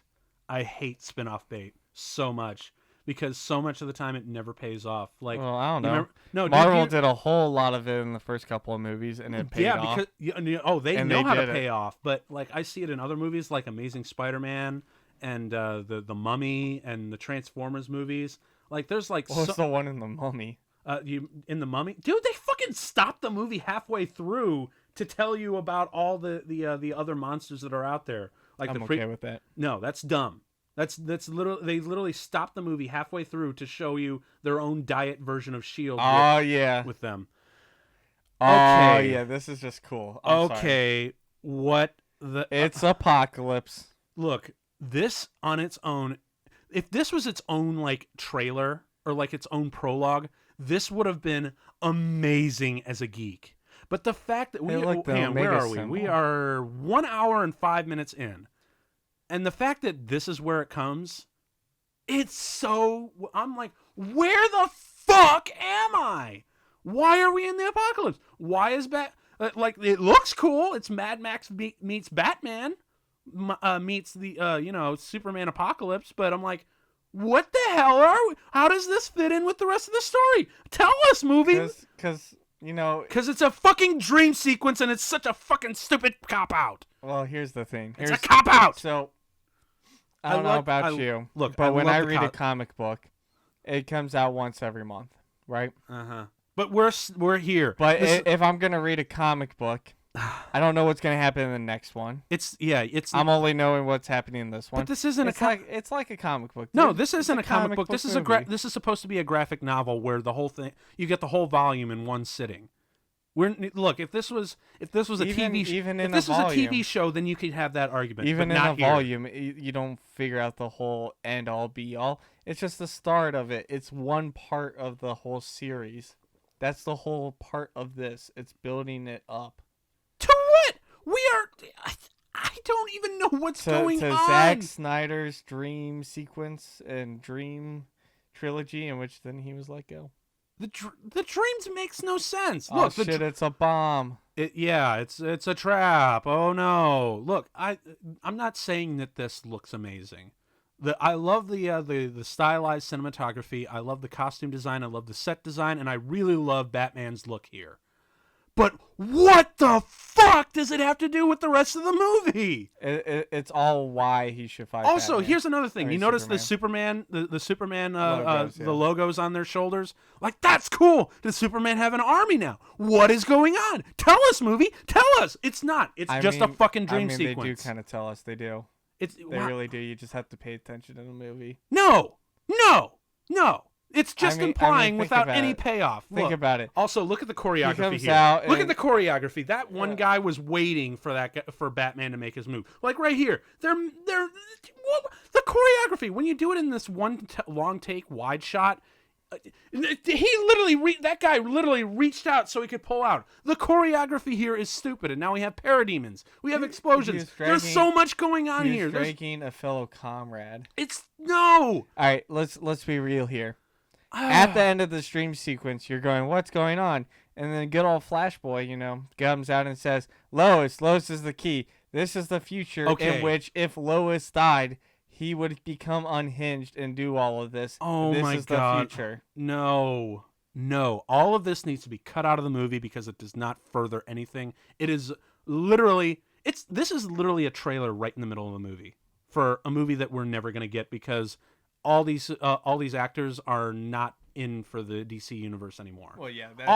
Can you imagine how I'm watching this movie? That's frustrating. 2016. That's really frustrating, though. We're not going to get any of this. I'm watching this movie in 2016, and that is what's happening right now. No, I'm here right now. I was there I watched this in 2016 too, and This bitch just cuts everybody in half with laser vision. I'm still wondering what the hell is going on, and the fact that it becomes just a dream sequence is really disappointing. And the fact that right after that they have the Flashpoint thing, I'm like, I actually was wondering what the hell I was looking at. I'm a hardcore DC fan, and even I had to ask myself, are they doing Flashpoint? Is that time travel? Oh, it definitely. I don't get it. It definitely, for the most part, was the hope to do a Flashpoint very soon, so we can build this all together. Yeah, no, they played their cards way too early. And then we have this. What the fuck, dude? This is don't even deny. Flash's suit looks badass that he's doing this. I wish I could see. I wish I could see Flash's Lois, costume better. She's the key. She's the key to everything. Yes, you're too soon. You are so too soon. Way too soon. Go home. Flash movie gone. You're right about him. You've always been right. This is where that future existed. Yeah. I get what they're trying to do, but they failed so hard. They thought they were so confident that this movie was going to blow people's minds, but wow, did they back the wrong horse? And then he wakes up again. It blew up so fucking hard in their face. So oh my God, I can't. Oh, this makes me so mad. I can't.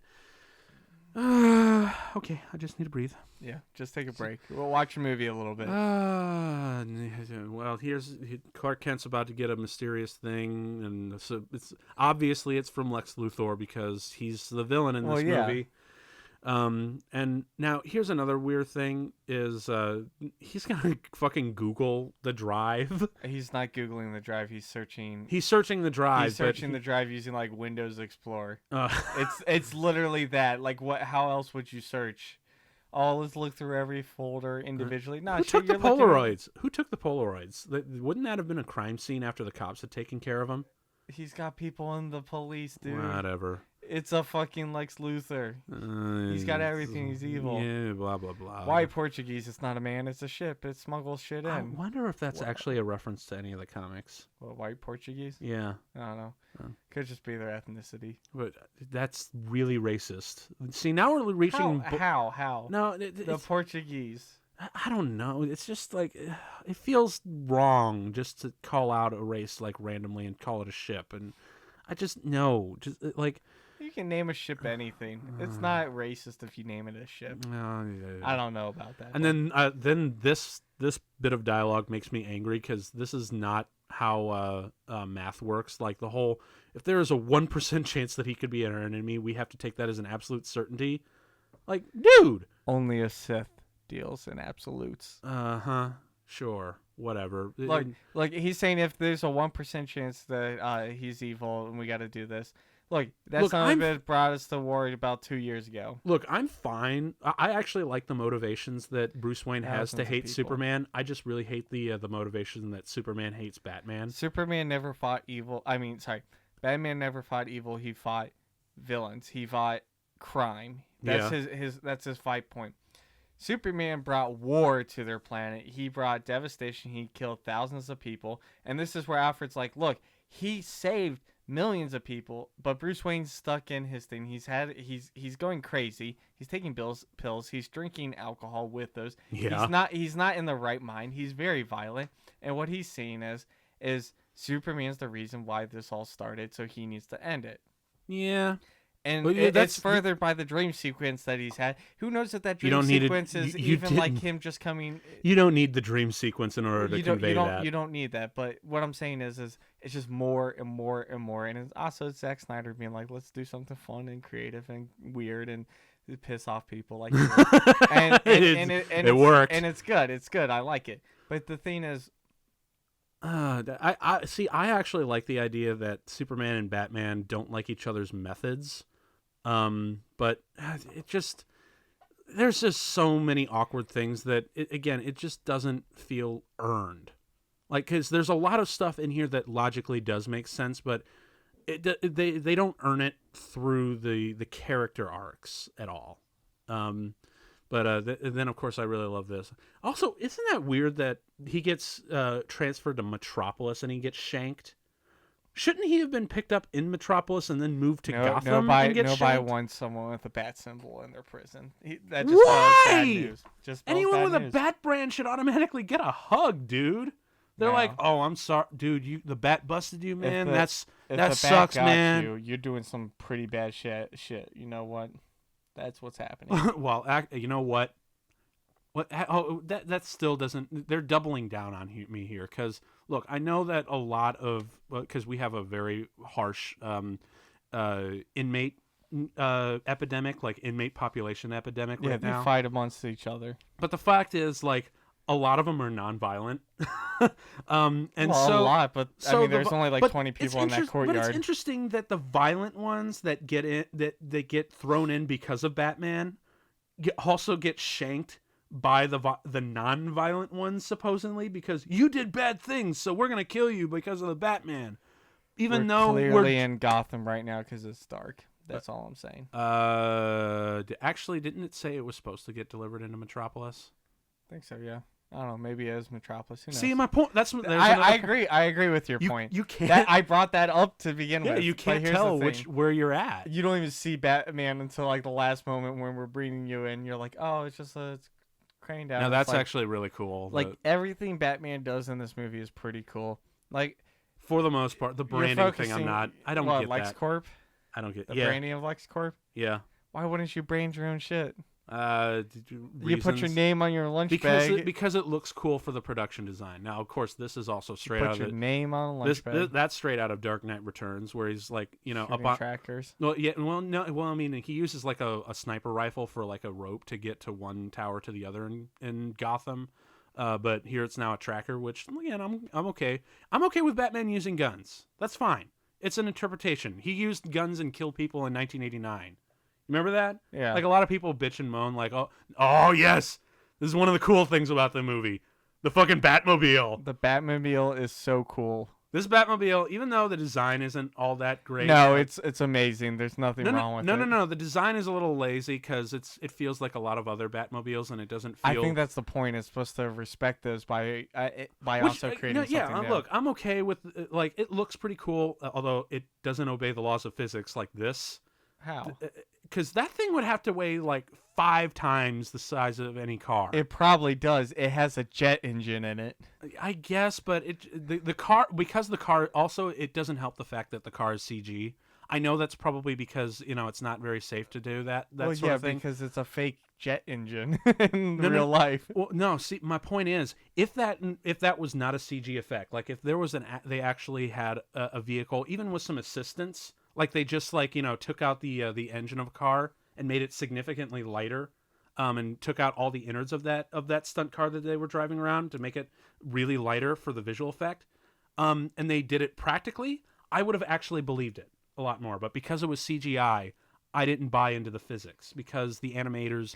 Well, the fair point is DC movies don't obey a lot of physics. They don't have a set rule of physics. Physics in their do movies. matter. Even the ones that don't technically make sense in the real world, they matter to the world. Like, the world's own here's my set thought rules. process. I don't know why Superman's gonna be slamming down every time he flies in if he can just like. Also, hover. yeah, that's another thing. Where the hell is Superman before the fucking when all the bullets are flying? Shouldn't he already have been here? He's getting there. He's not that fast.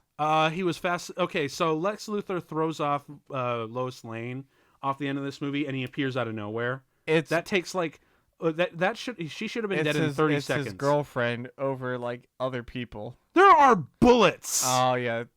There are explosions and bullets going off, like automatic weapons, and you're telling me Superman's gonna show up only at the last second? Yeah. Fuck that bullshit. He would have showed up already. So, and of course, it's always from above. It's always from above. Well, how could he come from below? Well, no. I mean, when he's like, "Where is he?" Oh, yeah, where yeah. Batman, where they look Also, around. those people are straight up dead. I'm not even kidding. Yes. I hate boats now. Well, to be fair, why was that boat right there? It's not even close to the dock. But anyway, back to the thing. I like the Batmobile here. I think it's really cool and it serves the subject. But I just wish it was a little bit more original to make it make it more distinguishable from say other versions of the Batmobile. I don't know. You show me this Batmobile, I'm gonna say Batman versus Superman Batmobile. Yeah, I would have been like, oh, it's got the tumbler. It's got the old. I don't know. Vibe. Have you seen the? It's got the Batman Arkham Asylum vibe. Yeah, that's what I was about to say. Is oh crap! This is love at first sight. That's all I'm saying. Okay, that's actually really funny. That's good. That's good stuff. But you know. No, I actually have a hard time asking if you put me that Batmobile next to the one that was used in Arkham City, I would have been like, which one was which? Like I said, it's not to change up things too much. It's to respect the past while increasing on the future. That's okay. You can have that. Look, you can have that argument. You can have that point of view. That's fine. But I just call it lazy design, like shortcutting design, like taking just one thing, modifying a few things, and say a few things. Or just modifying a few, making tiny cosmetic changes to something that someone else made. That's just me. And then of course there's this. Do you bleed? Let's be honest. This is just Batman being like, you can't come into my jurisdiction where I'm beating up all the bad guys and take over. That's so weird. That's the first time Batman and Superman actually meet. And that was at the 1 hour and 19 mark. So they definitely didn't meet at the party. No. I'm talking about the characters Batman and Superman, not Clark Kent and Bruce Wayne. We had to wait an hour and 20 minutes before those two characters meet. And what do they say to each other without further anything else? By the way, that was your wide shot of the Batcave. Yeah. Well, again, we only get those, and like there are some. You don't need a lot. The Batcave is where Batman goes and does stuff and does CrossFit. But it's still like 90% looking at screens. Let's be honest. Well, I mean, what else are you supposed to do down there? There's a lot more to crime. CrossFit. Yeah. But as we saw in The Dark Knight, there was a lot more than looking at screens. He was doing a lot of other detective work in there, and. Look, my point is, like, there's a lot of focus. Out of everything on that truck that got destroyed, his tracker's still there. I know. Okay, that's actually another thing. When you saw where it landed, and then he just toppled off of it, I'm like, his tracker should be gone, but it's not. So that was the easiest crate to ever open in my life I've ever seen. Right? Oh my god! And of course, it had to be a crate with the. Why does every space rock glow? That's another question I have. Actually, this one I'm totally okay with because Kryptonite's always glowed in the past, and it's supposed to be radioactive. That's true. So I'm okay with that. Isn't Kryptonite the reason in one of the comics why Lex Luthor loses his hair? No. Well, it depends. It's radioactive. It depends on what story you read, but a lot of it, and I think it's bullshit. Like, it doesn't matter. Lex Luthor should just be bald. There shouldn't be a reason. The reason why Lex Luthor hates Superman is because he can't stand. He's a narcissist. He wants everyone to love him. He wants to be the best human being humanity has to offer, and not this alien.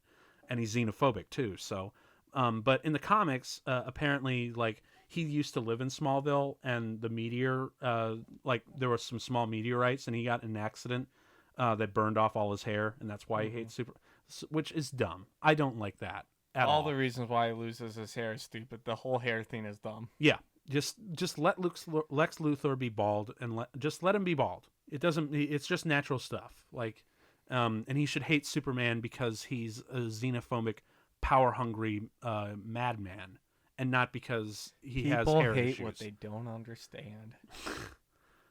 But they see what you do, and they know who you are. You're not a killer. Yeah. Blah. Well, also, why? I've never wanted this world to have you. Yeah, I get it. Like we should have had this lesson in Man of Steel. Be their hero, Clark. Thank you. Be their monument. You're gonna keep reading off of it. Be their angel. Be anything they need you to be. Okay, you can stop now. Or none of it. Thank you. Look, you know that could have been summed up in literally one sentence. You don't own this world a damn thing. All that dialogue could literally be summed up in one thing. Clark, just be you. Yeah. That's wow. I just took away like 2 minutes of screen time. You do you. Be yourself. Look, the point is, like, if he did try to call his mom and be like, I don't know what to do, which I'm fine. He didn't call her. He flew out to see her. Look, whatever. Southwest. Superman's unsure of what he needs to do. Fine. He wants to ask his mom what to do. Fine. Wisdom of Ma Kent is a really good place for him to go. Fine. And I would say that she would just say, be yourself. But you don't have to be so fucking wordy! Oh my God! You're literally just extending an already needlessly long plot. So I think it's fine. No. Just cut your fat. If they did a scene and they flew him out. Cut your fat, kill your babies. He flew out to see his mom, and she's like, Clark, just be yourself.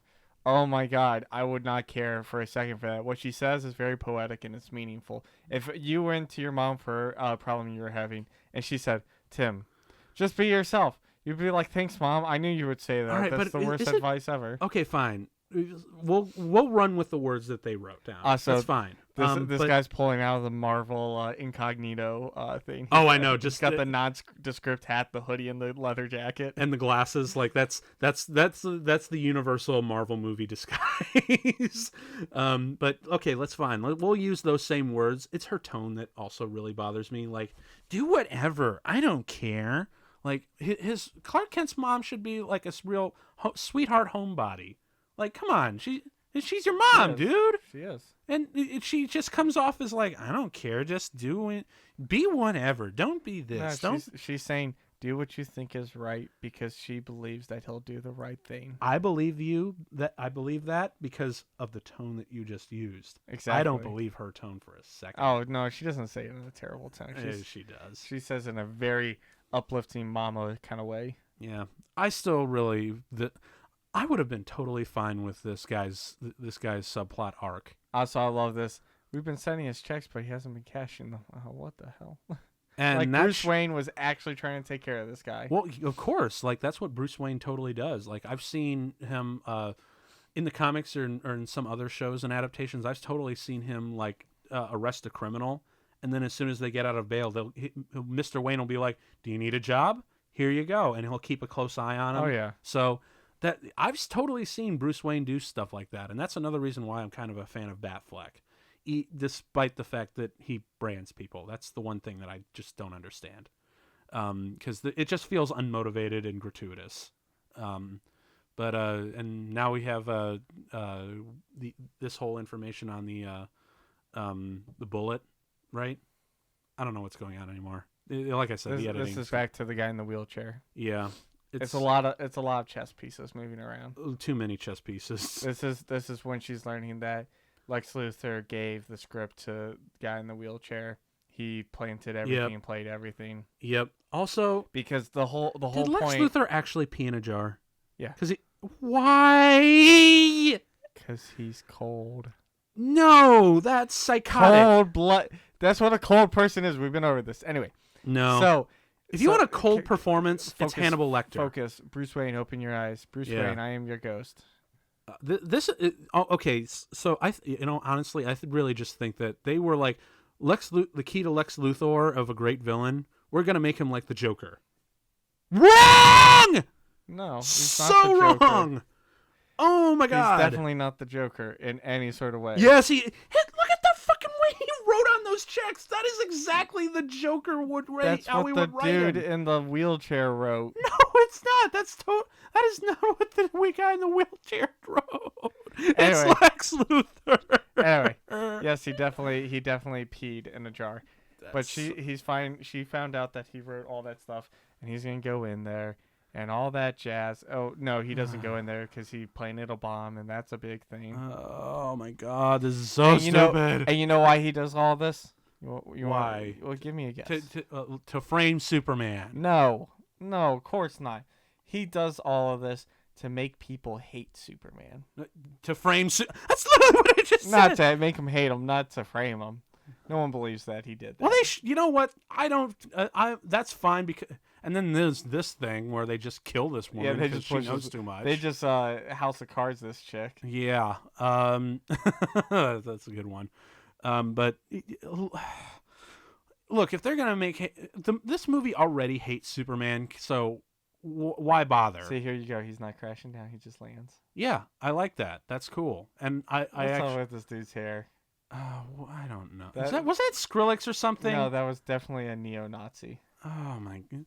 This is actually that's another thing that I kind of thought was interesting that they had in there. I love it how Superman's just strolling through the Capitol. Yes. Now that's exactly how I would picture Superman to look. Just everyone's just like, holy shit. And he's just pipping on through the hallways. There's Senator Patrick Leahy, everyone.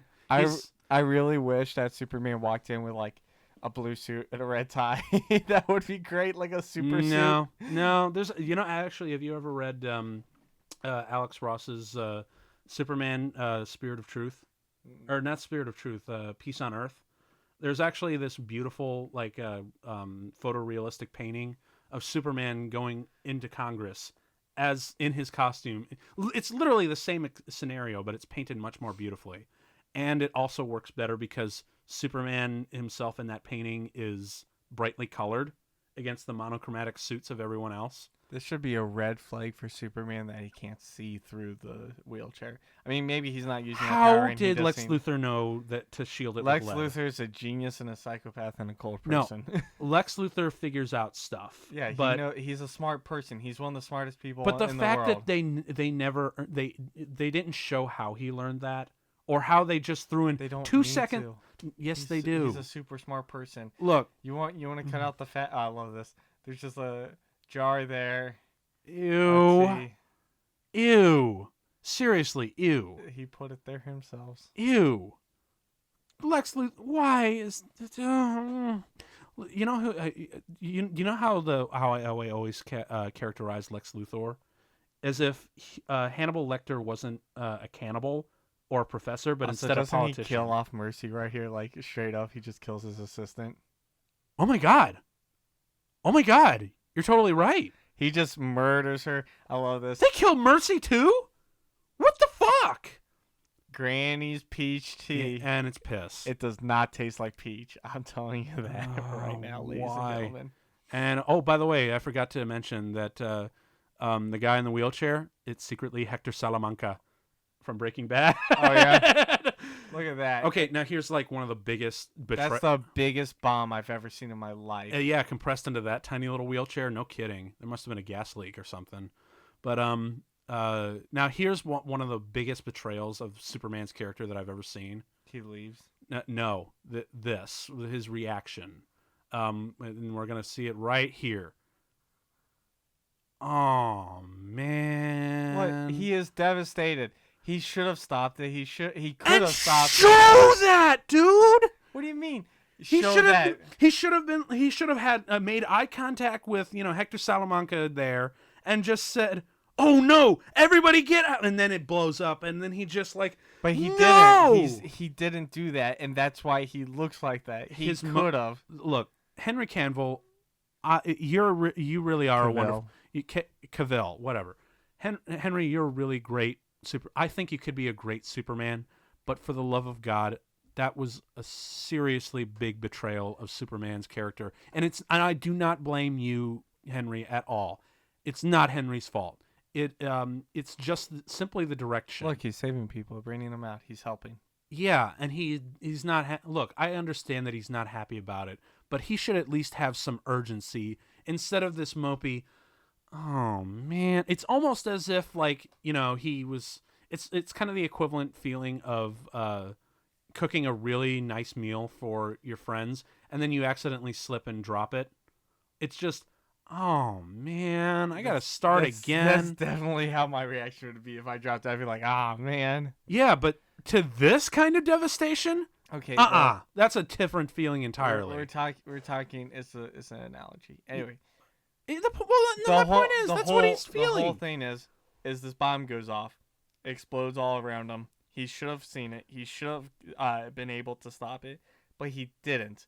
And he feels guilt about that. He feels human guilt. You're right. That's the whole thing that this. You're right, but he should still. They keep on asking him, does he bleed? Does he do this? Does he do human things? And yes, he does. He shows it through his emotions and his actions. God, Alfred is cut.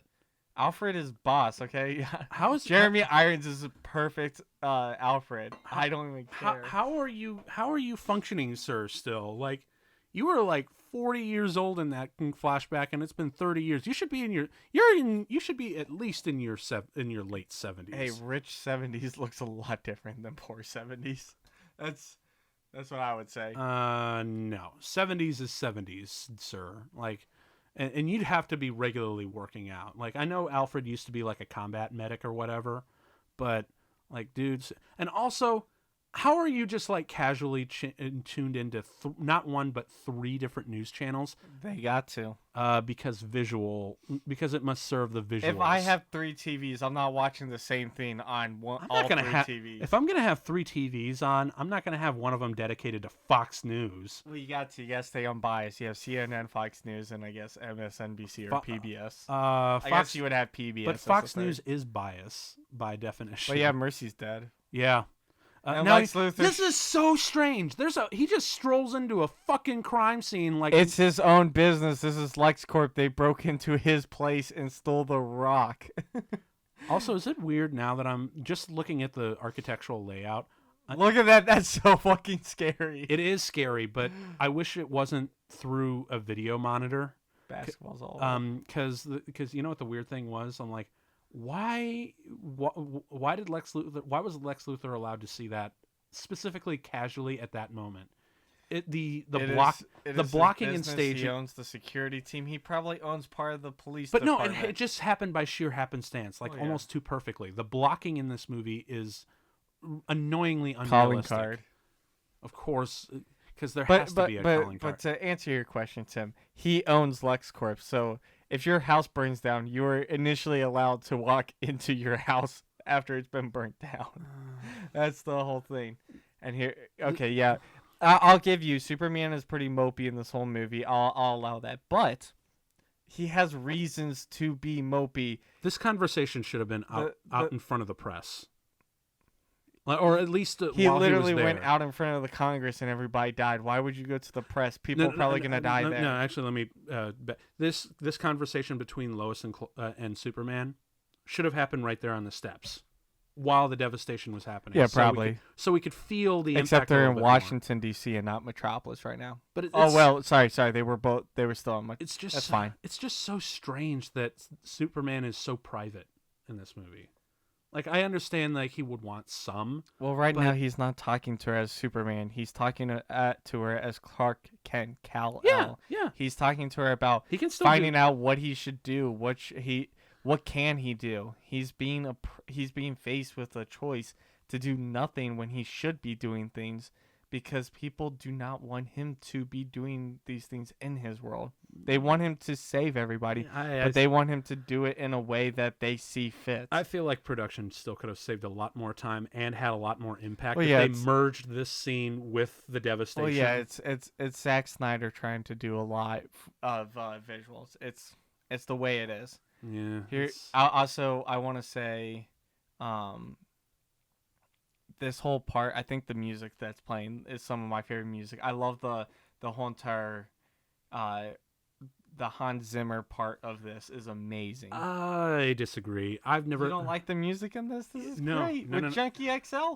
No. Yeah. Actually, you know what's really interesting? I didn't really care for the score in Man of Steel either.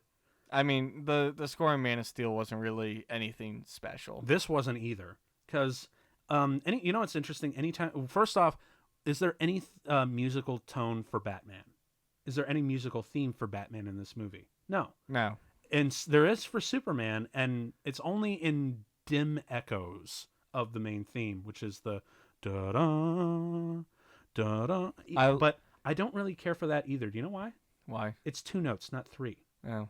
Now, there's actually like I actually discovered there's an unwritten rule. This is this is really important in the story development. No, it's not. This all goes nowhere. What do you mean it goes nowhere? The DC universe is dead. Dude, okay, sorry. In the story, in the framing in 2016 when this movie was released, in the context of this whole entire movie, this is very important and people overlook. He goes, the Kryptonian archive contains knowledge of over 100,000 blah, blah, blahs. And he goes, teach me. Exposition. Here's the thing. Lex Luthor is pretty level-headed. He had a set plan, and then he learns literally everything. And then he goes crazy, literally insane after figuring out all these things. He has so much knowledge in his head now. He knows about Steppenwolf. He knows about all this shit. It's crazy. Swole Batfleck. Also, yeah, this is like the ultimate male power fantasy. Like, does anyone get? He's got a laser. Does anyone kind of grow a mustache immediately whenever he sees this guy working out? He's got a big ass laser to cut this rock, which pull the tire. I'm gonna science. I'm gonna do some science. Then I'm gonna do some bench press.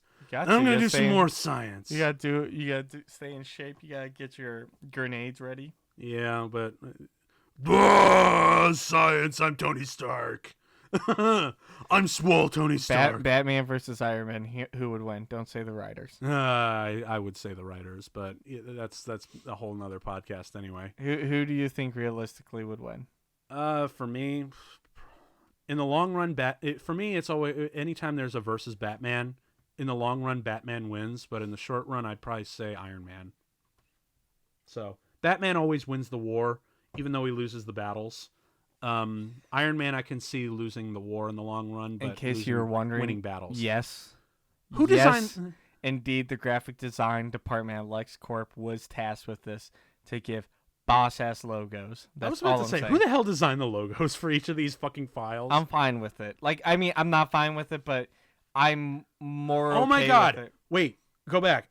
Look, if you backpedal and you see the timestamp, it said June. Look, they misspelled June. It might be a different country. Oh my god, actually, they misspelled June. I'm gonna Google how they spell that, and I'm gonna see what. Wow! And there's the photograph that puts Wonder Woman into play. June, spelled Juin, is French for June. It did not happen in America. Not everything happens in America. Oh, okay. That actually makes sense. There you go. She wasn't okay. So it wasn't just like another weird typo by their part. No, all right, I'll take that back. That's cool. Here's Zod. He brings Zod in. Yep. But do some crazy experimentation. But yeah, I really hate it when movies just stop the movie altogether to introduce you to a whole bunch of spin-off bait. Half of which you probably won't actually go anywhere. Like I said, this is more or less Warner Brothers trying to get the money chain running. Yeah, and they failed with too much at once. But here's the interesting thing: he meshes human blood with Kryptonian to create a genetic monster that he learned about through the archives. Literally, this dude has gone insane. He went from crazy. Well, he's gone from crazy xenophobic, CEO, and now he is 100% just a nutcase. Okay, he's gone, and this is his development. Still crazy. I also do not like that thing that's like swimming around in the pond. Like, no, it kills me. Also, why is the entire scene right here is like Lex Luthor's close up? We really don't get to see the environments very well. I think I see enough of it with them. tentacles and things and the shit swimming it. Like, well, I it's don't a know lot what's of it's going on here. a lot of it's submerged in shadows and muted colors. It's very alien. I just like there's just hardly any creativity. If Superman was aware of the threat and did nothing, was he complicit So with the capital shut tragedy? up with the fucking. But that's the thing. If he knew nothing, I just really find it's really great that this movie's called Batman v Superman, and yet we've only had 2 scenes, each of them roughly about 2 minutes in length each, with Batman or and Superman or Clark Kent and Bruce Wayne interacting. everybody's watching them lynch this Yeah, because Superman thing. like, just proving my theory once again. This movie hates Superman because Superman's does not hate pop. Superman. People in this movie hate Superman. Now this movie hates Superman because it's disrespecting a lot of the issues. It's downplaying a lot of his roles. It's not understanding who the moral epicenter of who Superman is. And honestly, like, this movie is just like, visually, it feels like Zack Snyder says, I'm not interested in doing it. Even Zack Snyder actually said, I'm not really that much interested in doing a Superman movie, but I will because it's a paycheck. And that's why I'm doing Man of Steel. I'm much more interested in doing a Batman movie. I and feel it like shows. I feel like Superman's a very difficult character to write with actual adversaries, because everybody who he fights either has to be as powerful as Superman, or they have to be smarter than Superman. There always has to be something that's stronger than him. And in the end, Superman is just literally, he cannot die. Even in this movie, he does die. There's still plenty of Superman villains out there besides Doomsday or Lex Luthor that we can have, because we've only seen Doomsday and Lex Luthor and General Zod as his cinematic villains. Where's Parasite? Where's Brainiac? Darkseid? Man of Steel 2. Man of Steel 2 is not happening. Yeah, I know. Woman of Steel 1. Supergirl. I just, for the longest time, I actually had this wonderful overarching Superman story where Brainiac was in place of General Zod, where he was in Man of Steel. Like, he's almost a Half 9000 from 2001. And then Darkseid and then Lex Luthor would have been the president in the sequel, and then in the third one, it would have been Darkseid. Like, Superman has Darkseid is coming. No, Steppenwolf. Justice League 3. No, Steppenwolf is coming, and then maybe we'll have Darkseid. I don't. It's to the point where I look at these movies and I don't even want to see Darkseid. He didn't know he was gonna die. Yeah, who stocks his fridge? That's a really stocked fridge. That fridge is more stocked than my fridge. That's what I'll say. Reminds me, I need to go grocery shopping. Why? Also, that was just kind of a lame ass clue, as like he didn't know it. That's literally every clue of someone who is not suicidal. If they do something that's not for someone who would be suicidal, then they definitely didn't kill themselves. It's used in every trope of like a detective show. I've seen at least 3 different detective shows. All right, I guess it's just they open up the thing. Wow, he bought a 3-pound steak. He definitely was not gonna die today. Honestly, I guess I'm just tired of this movie borrowing tropes from other movies to tell its story instead of just trying to figure out logical or real world solutions. Everything's a remix. Yeah, no kidding. And then, of course, what is this bullshit? He's gone up to talk to his father in the heavens. No, that's dumb. That's dumb. He is dead. He died in a really stupid way, I might add. And Tornado? now, because he goes up to the top of Mount Everest, he can hallucinate. He's come to find answers for himself, and the best way to find out to himself is to talk to himself via his father to kind of gain perspective. He's gone up here to meditate. This is just a meditation. But we can't write that and have a conversation where he just stands there and we do a voiceover in his head. That's boring. So you have it like this. No, that would be better. Obligatory Pa Kent cameo, especially done in a weird presentation like this. That's dumb. This is really dumb. Look, if we had him just like sit down and like start meditating or something, and then we can work into it. But the fact that he's already there is just there's too many. I'm asking too many questions, and it's distracting me from what matters here. That's something that look. I know a lot of movies a lot of things don't add up. They're movies, fine. But if you keep constantly asking questions, you're getting your audience, you're alienating your audience from the theme and the overarching thing. Also, what really is the theme of this movie? I'm curious. Please tell me, enlighten me. Demons come from the heavens above. That's dumb. For the moral of a Superman. No, the whole moral of the Superman story. What's the moral or theme of this movie? Because what you're giving me for a Superman movie is kind of dumb here as far as Superman movies go. And again, right here, the derelict Wayne Manor. This is a cool image. I'm okay with this, but please tell me how it happened. I want to know. I'm curious. I would have laughed if at that point Jeremy Irons came out and actually started telling you. We both just forgot. Nope. We're just this conversation has no extra poignancy or meaning. This could easily be in like the Wayne patio that he's living in, or in the Batcave. You know, this conversation could literally be the exact same scene if it was in any other of these settings. Why is it in here? There's no motivation for this, and I still want to know what the hell happened. City. Again, it could be in the Batcave. It could be in his little patio. It could be in his living room. Fine. Why is it in the derelict Wayne Manor? Why? There's nothing to do with this, with the manor. They're not giving us any backstory, and this is frustrating. This is really frustrating because I want to know what happened. I want to say you're the only person who actually cares that much about a derelict Wayne Manor. Well, the fact that they show it and they don't give anything about it. It's also teasing you. That's all it is. It's teasing a tease you with no payoff is bullshit. If there's a That's tease, what a tease is. No, if a tease has potential to have payoff. This does not. And again, more fucking news watching and more screen watching. This is getting old. Yeah, I'm pretty sure this chick in the news, she got let go. I forget her name. But my point is... Nancy Grace, that's what it is. But my point is, that conversation that they just had could easily have been in the Batcave. It could have been anywhere. Why specifically did they have it in derelict Wayne Manor? Why? Because that's the set piece. That's it. Because they felt contractually obligated to shoot it. Because that's where he's talking about. That's stupid. He's talking to Alfred. He's saying, "I'm gonna fight Superman." Alfred says it's a bad idea, and he's telling Alfred this because this is where he's going to do it. It's not that great. There's no motivation. There's none. And now we finally get the Batman super suit. You know, that's another thing. So cool.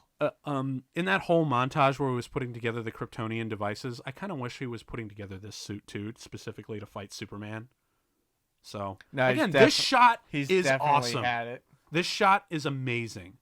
These moments by themselves are visually amazing, and I love the cinematography.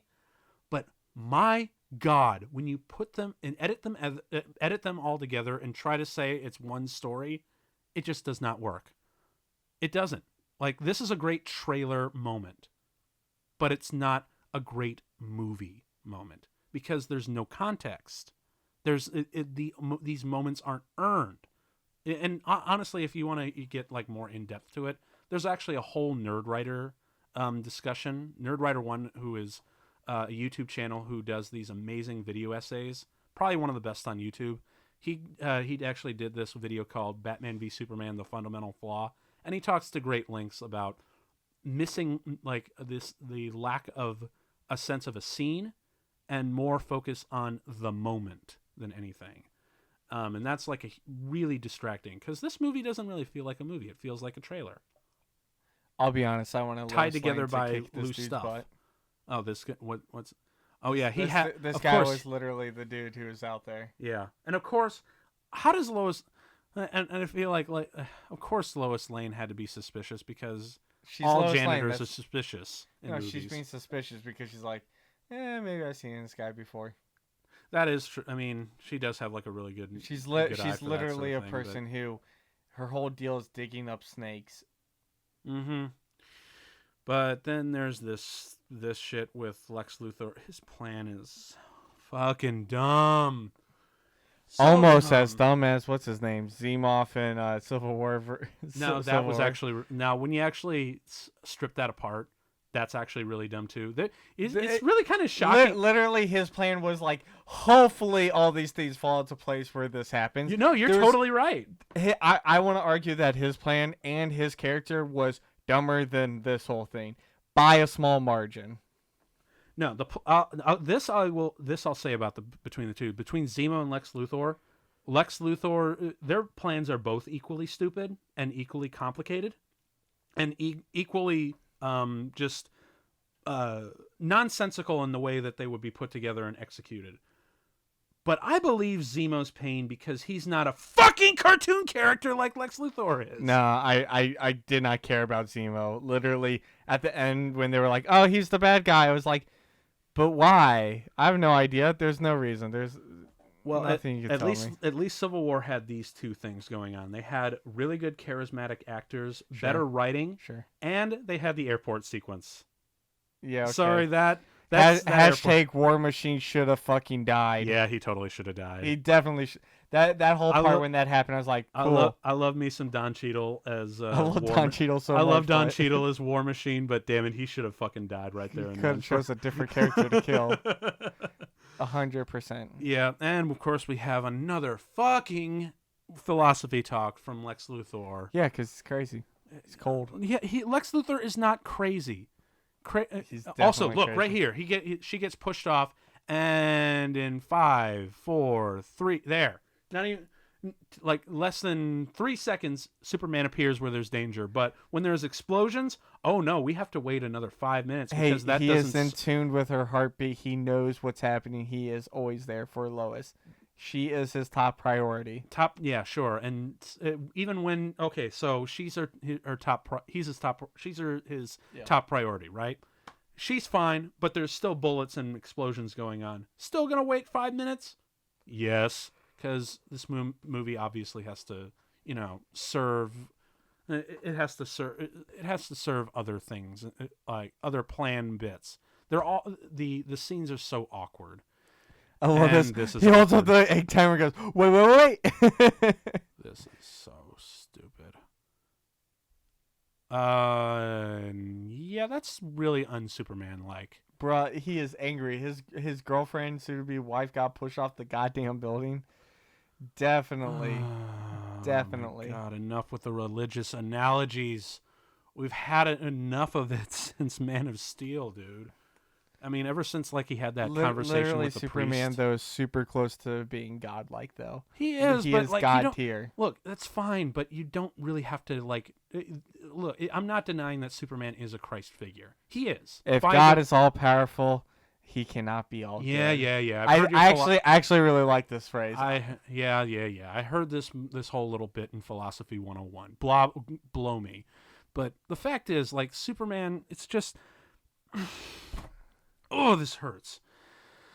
I want to point this out for our viewers at home. Yes, listening to us, that Tim is wearing a Superman shirt. I am wearing a Superman shirt. Podcast. Yeah, I'm wearing my Christopher Reeve Superman shirt that I usually whip out for 4th of July, but I kind of feel obligated to wear it here because Superman's important. I just really don't like Lex Luthor's plan is dumb. I don't know. And why is Lex Luthor making Superman and Batman fight? Get rid of both of them. Also, Batman stole the kryptonite. He knows he did, so he's the only person who can fight him. He's giving them both reason enough. He's just playing them both as chess pieces. All right, fine. Those are the reasons why. But do you know what the execution of this movie makes it come off of? A fight needs to happen somehow, and this is how we're going to do it. Yeah, they didn't orchestrate the fight well enough. No, I don't think so, at least, and it's okay. It's all right. No. It's this is what we got. Dude's really into Polaroids. He really is, dude. What Well, it's crazy how a lot. I mean, I guess pulling out a fucking phone and flipping through pictures on your gallery app isn't gonna be great. Yeah, we've had enough screen looking on this movie that we probably do need the Polaroids. Also, I love this where he's like, make throwing, it rain, make it he's rain, throwing make it the rain, fucking make it rain, photos make at it him. rain, make it rain. He's like, you want your mama? You want your mama? Martha? You want your Martha? Where is she?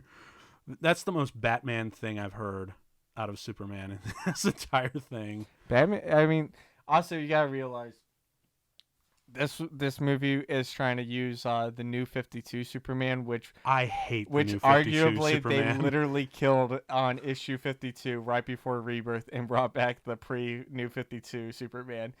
There's a good reason why, and this is what he was based off. Maybe they'll do that for to replace him because Henry Cavill's not Superman anymore. But thank God, because the poor man had a really thankless job throughout the whole thing. Because I really believe that Henry Cavill could be a great Superman, but he needs a good script and a really good director.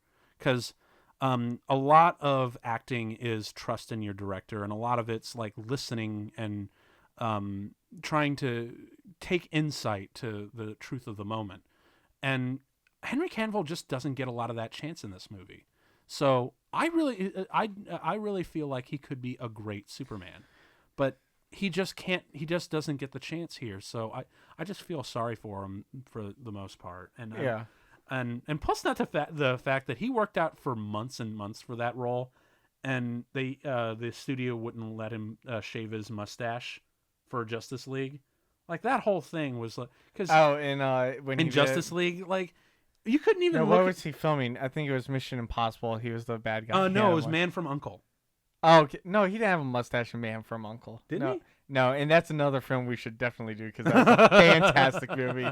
That's Henry Cavill's best with what's his name from I forget his name. Okay, other dude, but it's an amazing Arnie okay. Hammer. Right on. Amazing. I love that they have and of course we have to have a ticking clock. You know, it'd be there's always a ticking clock. Of course there is. There has to be in every one of these. And they're like, blockbusters. what the fuck's going on? Okay, here's another weird thing. This is the second time in this movie where everyone in the Daily Planet is watching the news. A newspaper is watching the news, and they are asking what is going on. They don't have news themselves. They write the news. They don't broadcast the news. It's still a fucking newspaper. I would still look at it. It's a news company watching the news and asking verbally what is going on. That is dumb. They should be the ones actually report. Also, can we point out that Superman first says, Lois, I have to go to Gotham to ask him to help me. And then he says, or I have to kill him. And then he says, no one stays good in this world. Just crack a fucking smile. Yeah, my mom has been kidnapped. I'm all smiles. Look, dumb as hell.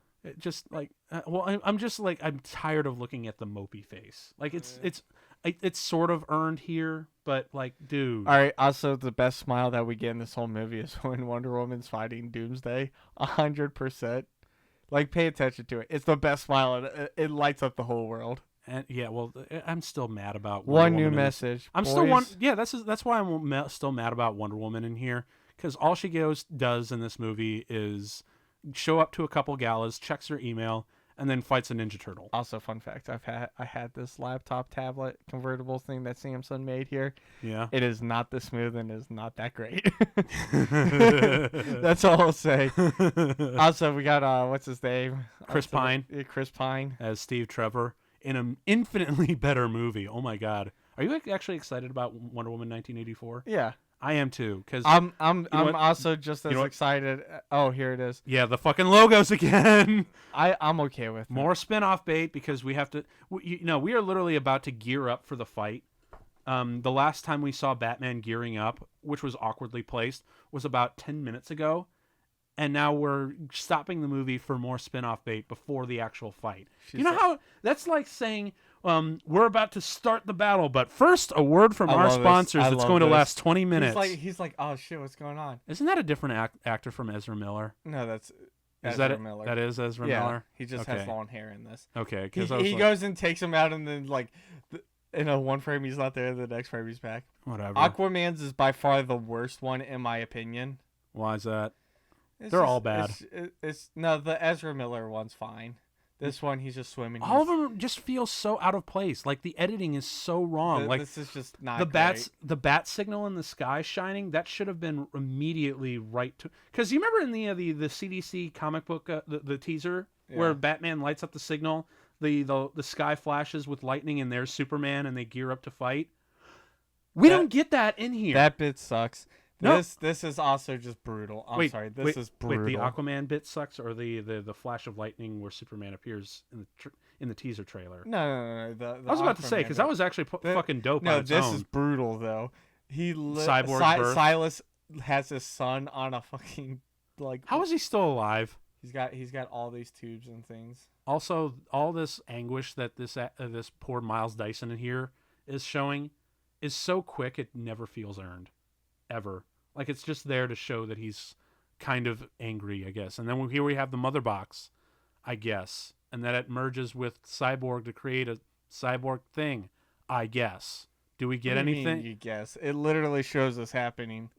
Anybody who knows anything about this knows also, that's another thing. Why did he stop the camera in mid conversion? Scientists would want to film that shit for reference. I don't know what's going on. I'm pretty sure... He does. If he doesn't want to know what's going on, he should record it so he can study it later and not turn it off. That's poor science right there. It's not for a story. It's for Superman. It's for my boy. It's for a rescue mission for a mom in peril, I guess. And of course, he gives it to. Forget about the. I love that. Forget about it. Put it on the roof. Like, wow, for real. Where are we headed? There. In the sky beam. Okay, so here we are at the 2 hour and 3 minute mark, and we finally get Batman v Superman. It's called the climax. If it happens too soon, people are disappointed. 2 hours? I had to wait 2 hours for this? For the movie that it fucking advertised? This is horseshit. What?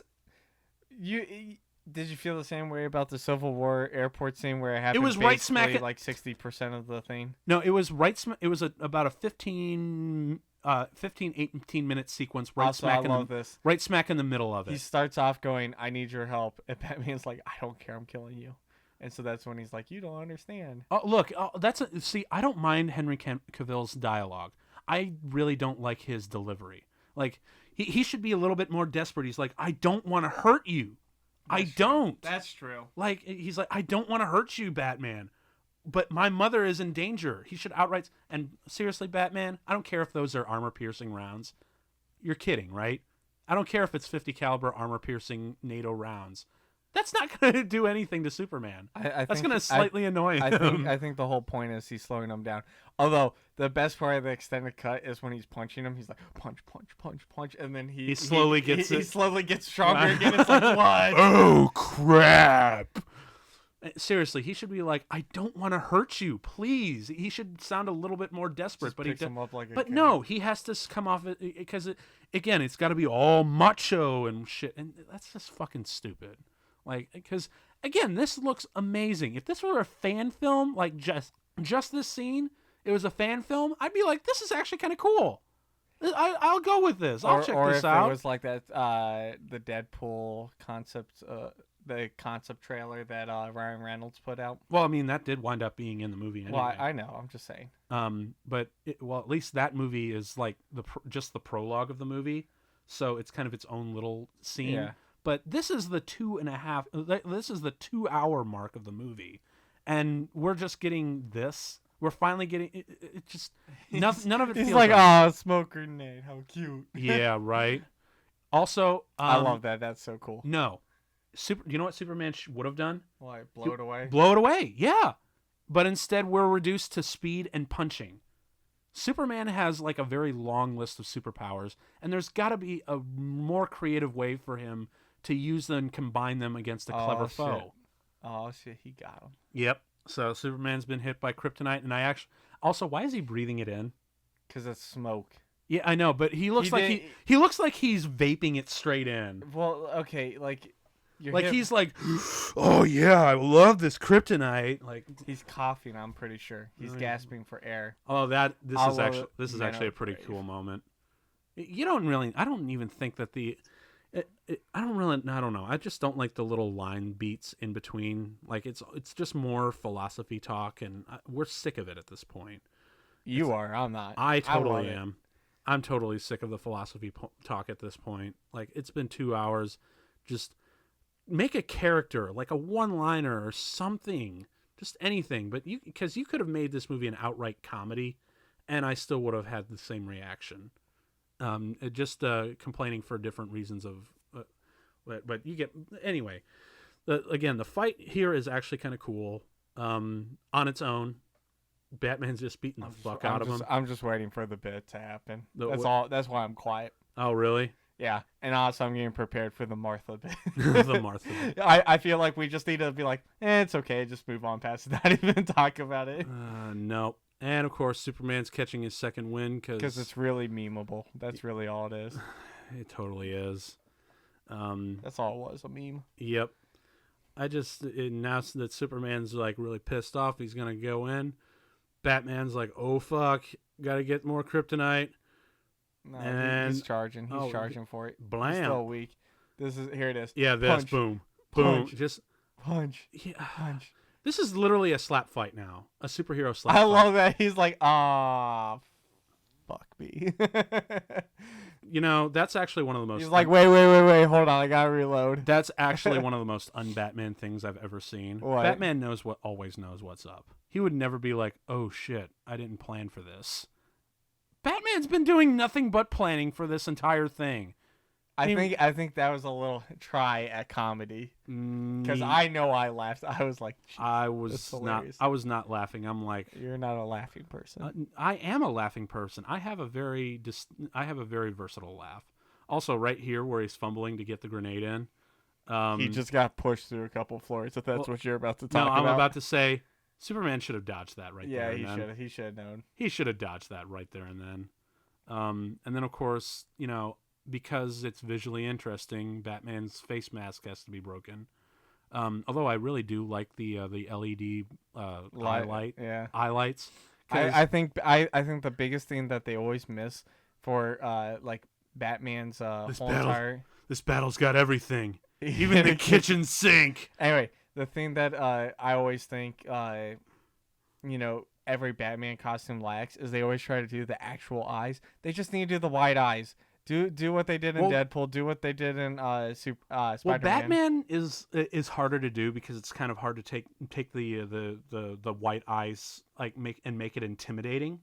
But I do really like the fact of the LED lights because that's actually when you saw that shit in the Dark Knight at the end in the building with the SWAT team. Yeah, I'm like, oh, that's actually cool because he had radar, sonar, and a heads-up display and everything, kind of like Iron Man. That's cool. He has that here. I like that. I'm cool with that. I like the bat suit in this movie, but my God, it just does not serve the story. It's when the story and the characters don't have any poignancy, then all of this just becomes a constant turn-off reminder of how great these characters can be when they clearly aren't here. I like how instead of just grabbing his foot, I guess dragging a giant tire was preparation for something. It is. Superman actually weighs exactly 1 tire. And of course, we're going to copy and paste dialogue from The Dark Knight Returns again. That's fine. No, just look, if you want to pay homage, just do that story. Because one of the things that I really hope that they do. This is cool. He spins them around. Yeah, it's actually kind of cool, but even though I don't really understand the physics of it, it don't matter. I'll go with it. It don't matter. I'll go with it. Whatever, fine. But the thing is, after The Dark Knight Rises came out, I'm like, you know what they should do for Batman next? They should make an R-rated animated version of The Dark Knight Returns. Like that would be cool. We would finally get to see in the cinema a Batman versus Superman fight. That'd be really cool. But instead, they decided to shoehorn bits and pieces of it with another story with several other stories, mind you, that they're telling in this one story and also be a successful sequel to Man of Steel. And it just falls apart because it's literally the same problem that you mentioned with Spider-Man 3, just too many things going on and too many characters and too many villains and too much shit that it just Yeah. it collapses under the weight of it. If they didn't put Doomsday in this, it would be fine. Yeah. It, Well, they it would've had been okay. well they had to because they had to kill off Superman. Because again, this For a movie just reason. this movie just hates Superman. We're gonna sidestep this because there's you. Oh, Yeah. this. Yeah, you're This. letting him kill Martha. No. You're letting him kill Martha. Yeah. Who's Martha? You're let. What did you say your name? What did you say your name? But here, okay. So let me be the person to talk right here. So the big thing is as an alien, you don't really expect, him to have a mother, nor less someone conveniently the same name as his own mother, who we've seen multiple times going to the grave to visit. But the big thing is it's another humanizing thing. He's now, he's gonna be looking at this guy as he's just another human. Shut up, don't speak. We're gonna get past this part without you even saying a damn word. And you know what? It's great because in this whole entire flashback part, we get to see his parents die again. To be like, oh, he's just like me, and oh, there's a mustache. Here's the mustache. Anyway, I'm really trying to get through this. What is your name? But anyway, Lois runs in and helps. Why is he saying Martha? That's his mother's name. Just He can't kill. He's realizing he can't kill another human being in cold blood. He thought he killed so many other people. Alright. But he doesn't He realize branded criminals and tortured he didn't them. kill them. Anyway, he's realizing that an alien can also be human, and that what he was doing is wrong. No, Shoehorned and terrible. But yeah. it's the vibe that I got, along with a lot of other people, was, wait, your mom has the same name as mine? Oh, cool. Let's be friends. Let's immediately. I would friends. do that. I mean, honestly, yeah. No. Fucking Bruce tossing it all the way around. Oh, that is still some of the sloppiest writing. You could write all the incredible essays on why this is genius, but it really boils down to your mom has the same name as my mom. Okay, but we're best friends when now. They go because to actually, despite my hating you. When they go to actually, well, at least Batman goes to actually. Now that scene is amazing. Save this. This is. He fucking throws him against the wall. You see red. It's like, dude's dead. Yeah. So also there's it said according to the clock that we saw last, there's 10 minutes left before they just up and burn Martha alive. Yeah. Martha won't die tonight. How did Batman change out of that thing? It's real easy. The Batmobile drives on autopilot. No. How did Batman change out of his super suit? Well, he probably just takes off he probably has the regular one underneath. He just takes off the metal plates and puts on a new cowl. He doesn't have watch. I He's guarantee. fucking Batman. That's his answer for everything. What? How did he do that? How did right here? He's changed into a brand new costume. Who cares? He's like, how did you do that? Because I'm Batman. Exactly. No, as a cosplayer who has worn very heavy costumes, there's no way in hell he would have been able to switch suits so fast. Because there's by now he's probably got 2 minutes left, and it takes him another 5 minutes to take out all those criminals. We all just leaving Lois Lane here. Where's the chopper? Yeah, that's another thing. They totally just leave Lois Lane. Also, Lois fucking Lane. The dumbest bitch of all time throws this thing away. They just throw it away because she's like, shit, I gotta go get it. She looks so awkward. The guys they leave and they do Lois 30. I actually would have appreciated this movie a lot more if Lois Lane just in a very long shot in a completely empty room just said, "Well, what the hell am I supposed to do now?" I actually would have appreciated this movie a little bit more if they had done that. And of course, now we have Batman attacking him. This is so cool. I'm sorry. This is so cool. It's cool. Don't even say, it's cool. It's cool. No, it's really cool. It's a little bit much, honestly, for me. No, I'm fine with it. No, it's a little bit Michael Bay-ish. It's just a little bit too over the top. If you remember, because I'm okay with Batman having guns on the Batwing and shooting people and whatnot. Fine. Because I'm not allowed to complain about that because of 1989. Yeah. Because there was clearly a fucking minigun on the Batwing that he clearly took out a whole bunch of people with, at the Prince Parade. So I'm not allowed, but it's just like the amount that they Also, have. the is, coordination it's a between little bit Alfred much. and him when he runs out, but he uses the Batwing to lift up to give As like him a drone. That's actually Yeah. kind of cool. Yeah. But Also, they're all now, like waiting for him to come through the door. finally, Like Batman would use the fucking front door. finally, this scene is on its again. There's a lot of really great scenes on their own, but in my opinion, this is probably the best scene on its own within this movie, because this is the way I've never seen Batman move before. Because I've seen Batman fight, a bunch of criminals before, but here, this is where it all really comes together. Boom! They all go off at the same time, just like Batman would. He's not This fucking dude's killing still them. fucking shooting through the And then, floor. well, that's kind of how it was in the comic in the Dark Knight Returns, because a lot of the blocking is inspired from the Dark Knight Returns. That one police situation. And then of course this shit right here, like All the way through the boom, shoulder. and then bam, yes, bitch. Because like the way Batman fights, the boom, and then again, he's not fucking killing him. He's just he's gonna kill this guy right here, like just bye grenade.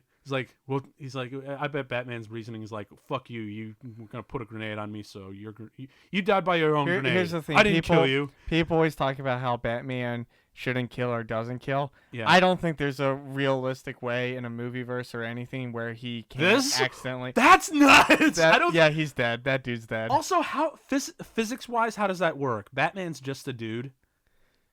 The torque on that gun. That crate weighed like almost a ton. Yeah. So how does even, Batman have the strength to do that? It doesn't even matter if it's a ton. He would pull muscles before he would be able to move that thing. Half a ton, or even like 500 pounds. Launching that. That's so cool. Regardless, the way Batman fights right here is so fucking Arkham Asylum is ridiculous. Dude shoots his And cow right and in it's bulletproof. That still should have knocked him out though. You get hit by a bulletproof vest, you crack a rib. He's Batman. He should have cracked a skull right there. Like it wouldn't have penetrated, but his skull should have been stabbed here too, and he's still going. But I don't care because, like I said, the way he fights and he moves, it's total Arkham Asylum, and I'm actually okay with this. This whole just Batfleck as a whole is amazing. Again, in the individual bits, he's cool, minus the branding thing, and I love the way he looks. But I will admit, Batfleck is one of the cooler things in this movie, just because of moments like this, And of course, we have this one guy. As soon as I saw this guy was armed with an M60, I knew this moment right here was going to happen. Boom. Right through, just like in Dark Knight Returns. And of course, it's the same situation.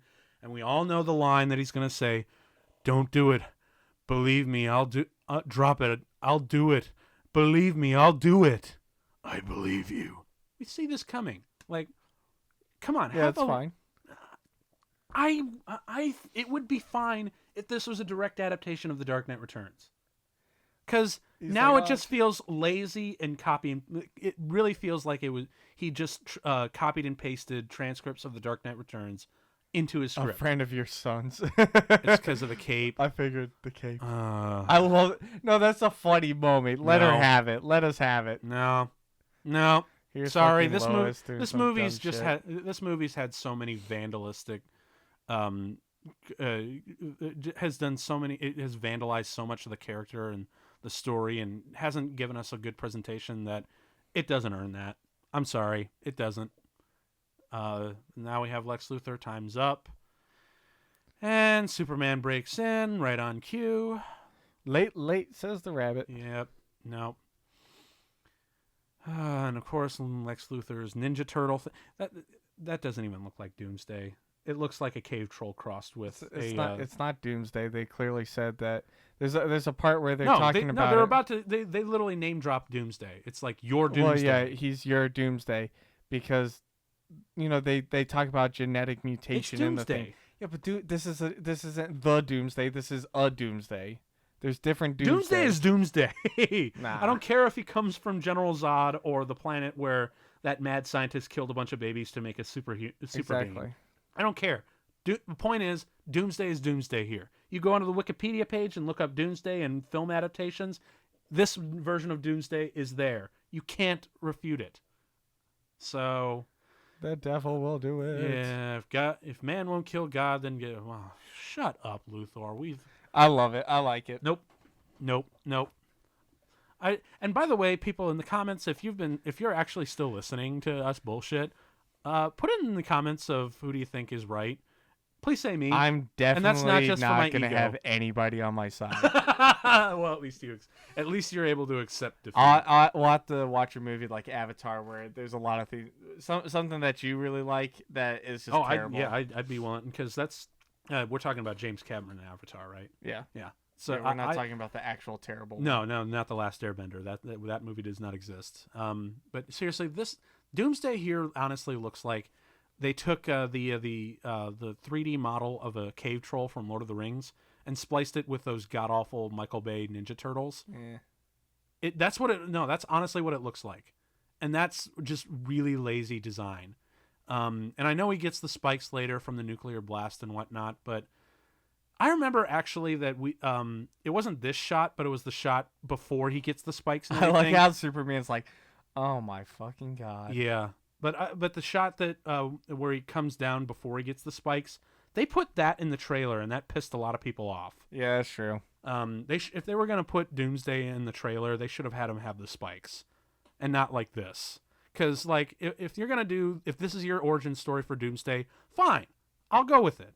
But if you're gonna advertise him, if you're gonna advertise him like this, like before he becomes his full form, in the form that we're more used to, then yeah, you marketed yourself wrong. You set yourself up for that.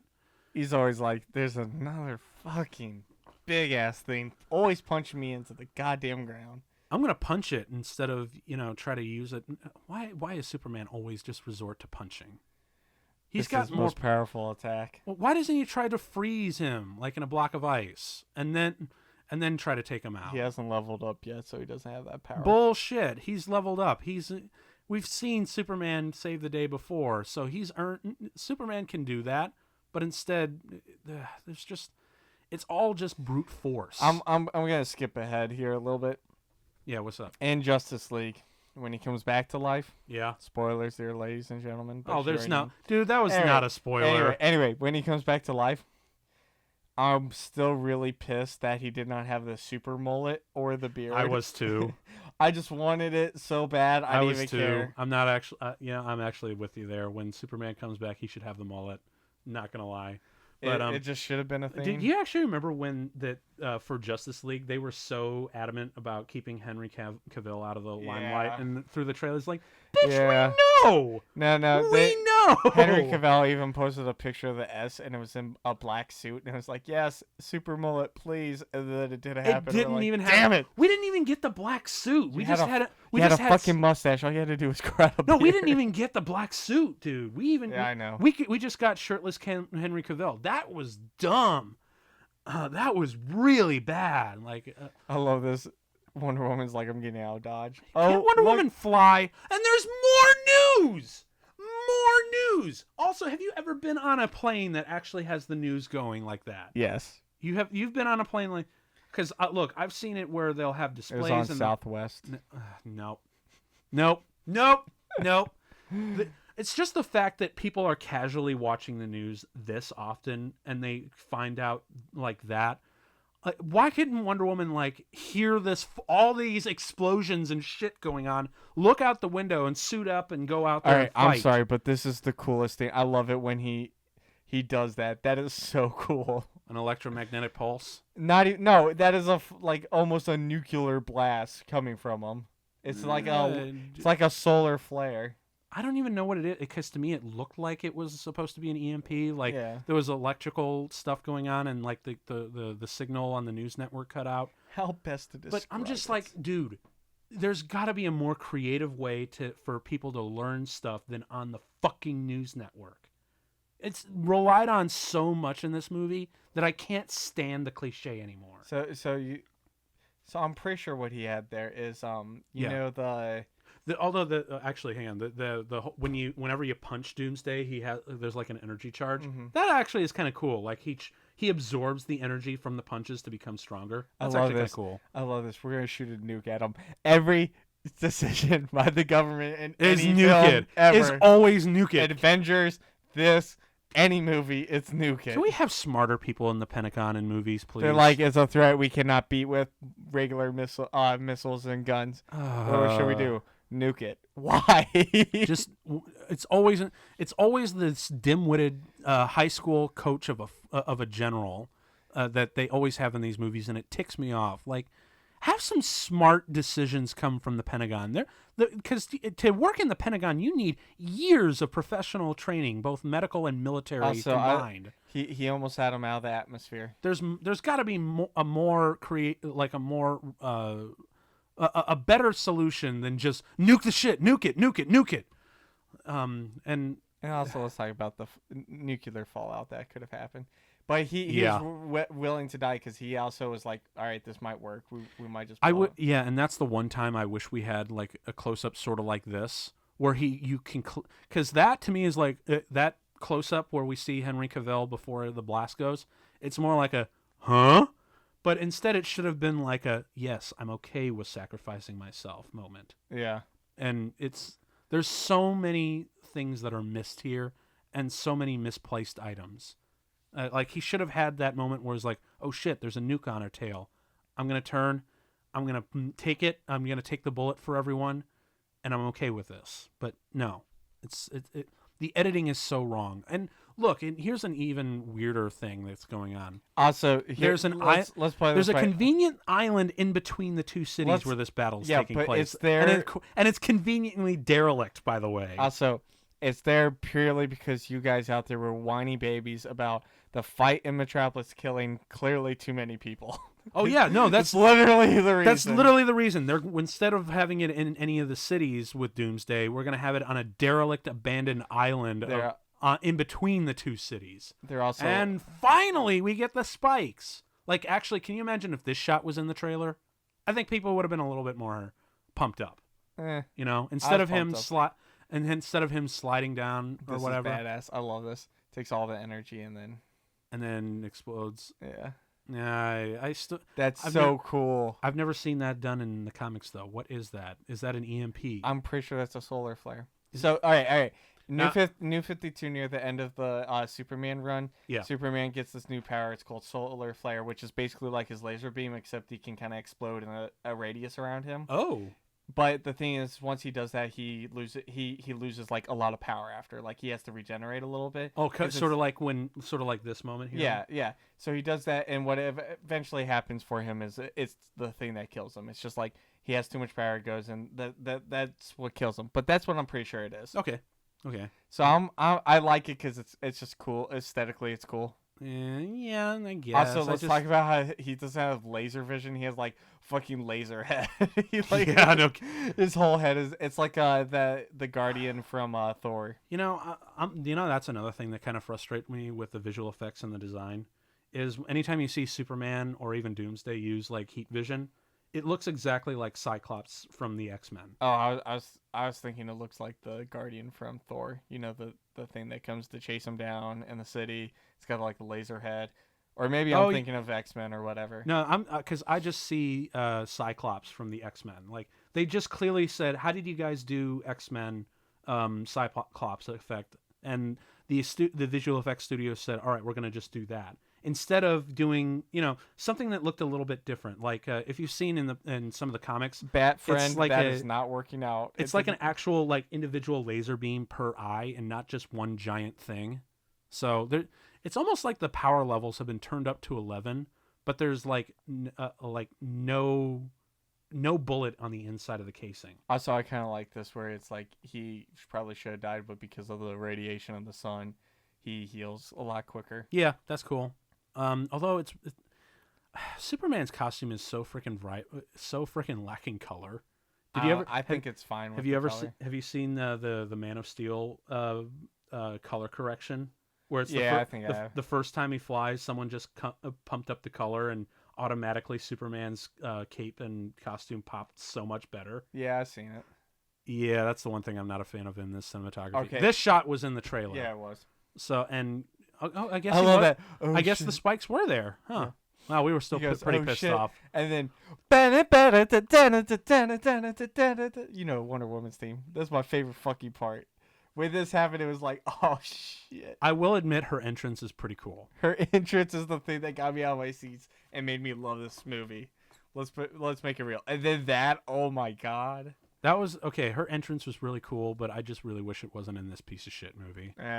I'm fine with it. Also, Superman's back. This is going to be a bit of an unpopular opinion with even my side of the fanboys or whoever's listening. I'm not a fan of Wonder Woman's theme. Yeah. But Hold on, I need to slam down my water. You son of a bitch! What the fuck are you talking about? Junkie XL and Hans Zimmer wrote the perfect theme song for her, and it's more memorable than almost most of Marvel's music. It works here, but that's because this movie's a piece of shit. No. But my point is, like, when it carries over to Wonder Woman, the movie, I'm really, really sad that this movie exists because the theme has to be consistent. Because I actually watched the Wonder Woman and said, I really wish the music could have been better because, well, before I do say any more about the music, I just got to address this moment here, the issue with you. I thought she was with you. I hated that moment. I thought it was funny. Nope. I liked it. And here's the holy trinity right here, the big uniting of our the greatest superheroes ever, and I'm bored. Nah, I like it. I'm hyped. No. I still love this explosion. I saw that blast shot and radius I'm thing like, they do. I saw that shot when I watched it for the first time, and I'm like, I should be coming in my pants, but I'm not. My favorite part is when he does this, Batman takes for cover, and the other two are like, I'm strong enough, I'll just withstand it. But anyway, getting back to Wonder Woman, like, you remember the scene in No Man's Land where she goes out of the trenches? Yeah. I thought, how much better would this scene have been if we had a Wonder Woman march, kind of like the Superman and Batman march? Oh, sure. Because if you listen to the old soundtracks, like the Danny Elfman score, the John Williams Superman score, there were like at least 5 or 6 full tracks that were great. All right, you gotta pay attention to this because I don't know when. But hang on, I'm about to finish. In Wonder Woman, there was like her main theme, which is great for about 30 seconds, and then there's just a bunch of filler tracks. Yeah. So it really frustrates me with film scores nowadays that they don't give us like a whole track that sustains itself. Because in the old days there were like 2 or 3 full tracks that you could listen to and be pumped throughout the entire thing, instead of having to like wait for the one part where it gets good. And nowadays there's like 1, maybe 2 tracks that are amazing for only 30 seconds. That's to me that's just a waste of music, honestly. If you're gonna have music, have some really great music, you know? Oh yeah. So also, here's another part where he's focusing on Lois's heartbeat and finds her. Also, she probably drowned. She should have drowned by now. Although, you know what? It actually would have been a lot better and made more sense, and have your spin-off bait and have it too. Aquaman just comes in and just starts breathing in her. Breathing in her, or just like comes out of nowhere, breaks through the rocks, and helps her out. That would have been better. Okay, sure, whatever. But just like I just thought it would have been funny, like this crazy long-haired macho fish man just made out with me, and he's like, "What?" soon to show Superman versus Aquaman. Oh man, that would be a much more interesting movie. Metal Jesus versus Space Cow. Well, at least Jason Momoa is really charismatic with his acting. Yeah, you need to see Aquaman. It's pretty good. Okay, I'm willing to see Aquaman because I hear. And I'm really excited. 2 weeks. Shazam! Still not going to see it. Sorry. I'm gonna come. No. I'm gonna let you know. I actually heard the early reviews. It's got a 95 on Rotten Tomatoes. It's really good. I hear it's actually really good too. I'll probably see it anyway, but I don't know. I just don't have a whole lot of expectations. It's gonna be the Superman movie that never got made. Oh, that's good. That's even gonna be even more disappointing for me. All right. But all right, I'm gonna jump ahead because this whole entire battle is pretty. There's not really much. It's boring. To talk about. You could go take a leak. You won't miss anything. Here's my thought process. Yeah. Now that both Ben Affleck and Henry Cavill Grappling have hook. stepped. All right, that's a scene straight from the lightning bolt, that was actually cool. But now that they've left DC Comics, they're done with their contract. They're not doing this anymore. Yeah. What I really want them to do isn't really a Flashpoint. People keep on pointing to Flashpoint as a thing. Yeah. I want them to do a multiverse kind of deal. Okay. I want them to do like the Crisis on Infinite Earths sort of thing. kind of. It's not the best comic story crossover event, but have you ever read Convergence? I've heard of it. I've not read it. It's not good, but that whole idea is Brainiac comes and he steals a bunch of universes and Earths, and they like at the end basically the world that we know has changed, and there's different people from different places in these. What I want them to do is have different worlds where we have, I don't know, a new Superman, but he's brighter and happier, and he's going to make this world better. And we have Batman, who's, I don't know, just maybe completely a different actor. Yeah, well, like both of them completely. But keep Gal Gadot, because Gal Gadot is Wonder Woman. But she is what Christopher Reeve was back in the 70s to Superman. Oh, 100%. But the whole idea is have both of them have new actors because they both have to. Yeah. But my thought is actually, what? One of the people who is up for the running for Superman, who has actually played Superman in the animated films, I think Matt Bomer would be a great choice. Ooh, okay. Because he looks he looks a little bit more like the first Superman. Christopher Reeve, yeah. And then I don't know, maybe have what's his name from Donnie Darko? Jake Gyllenhaal? Jake Gyllenhaal as Batman. I think that would be those. Well, he's already Mysterio, dude. I don't care. You can do both. But have him as that. Or how does he still flying with that thing? He's like hobbling. I guess. Also, right here, the lasso of truth. Yeah. That actually pissed me off. This is the first cinematic appearance of the lasso of truth, and it's unceremoniously already around Doomsday. There should have. This movie is literally. That was a ridiculous camera zoom movement. Yeah, I hated it. I hate those moments. It's got me torn up about it. But this movie is nothing but moments, and we didn't even have that moment where Wonder Woman just reaches down to her hip and pulls out the lasso of truth to subdue Doomsday. It's just already. It just cuts to it already there. This is dumb. This is all of this. Actually, he's weakened by the kryptonite. Boom. And Superman's dead. He should be immediately dead right there. Yeah, you got a big asshole in your big asshole in his heart. His heart came out the other side of his body. Yeah. He should have died right there. Right there. He's done. You're dead. You're dead. You're dead. You're dead. I want to talk about the future of the cinematic universe. I don't think a shared universe is in the cards for DC, but I think the idea of just having individual stories is perfect. No. That's actually what I've been saying for a long time. Marvel has consistently, with their comics, has always been great about a shared universe. DC's strongest suit has always been their individual standalone stories, which is why I really want Wonder Woman to be just left on its own. And also, what another thing that I heard about Wonder Woman 1984? Huh. It's going to be its own standalone thing. It's not going to. It takes place in 1984. Which I'm so happy for, because I don't want. Gal Gadot is so fucking good as Wonder Woman. I don't want her to be associated with this piece of shit at all. So I also kind of feel like another step they can do is have instead of bringing in a replacement Superman and Batman, have I don't know, kill them off screen, do something. No, just reboot them. Or you can reboot them, or you can just reboot them and have their own epic trilogy. Or you can just be like, here's our new Justice League for our cinematic universe. We have Aquaman as the superhero character. I was about to actually say, you know what? Just drop us right into the middle of a Justice League movie. They've already formed, and they're just gonna you don't have to tell a backstory. Just jump right in. That'd be actually kind of cool. Jump right in. You can technically kill off Batman and Superman somehow, or you can just recast them and act like nothing changed. Well, you know how do a Don Cheadle. Those what is it? You mean Terrence Howard, right? Yeah. Yeah. Well, Don Cheadle took over Terrence Howard. Yeah. But you know how a lot of these direct-to-video animated DC movies, they just have the Justice League already formed, and they just go with the story. Like, we're just doing a sort of direct adaptation of this Justice League story. Just do that. Yeah. I'd be fine with that. And that's actually another reason why I'd actually be okay with seeing Shazam if it stands alone on its own thing. And it actually kind of looks like it is. I think it does. Although you have to see the latest trailer, there's a part where he's in a convenience store fighting off bad guys. I'm not gonna watch the trailer. All right, I kind of want to just walk in blind. But he there's stuffed Batmans on the shelf, and boy. he grabs one off the shelf and throws it at the bad guy and says, "Go get a Batman." And I guess since it hits him, it presses the pressure speed, and you hear in the background Kevin Conroy's voice go, "I'm Batman."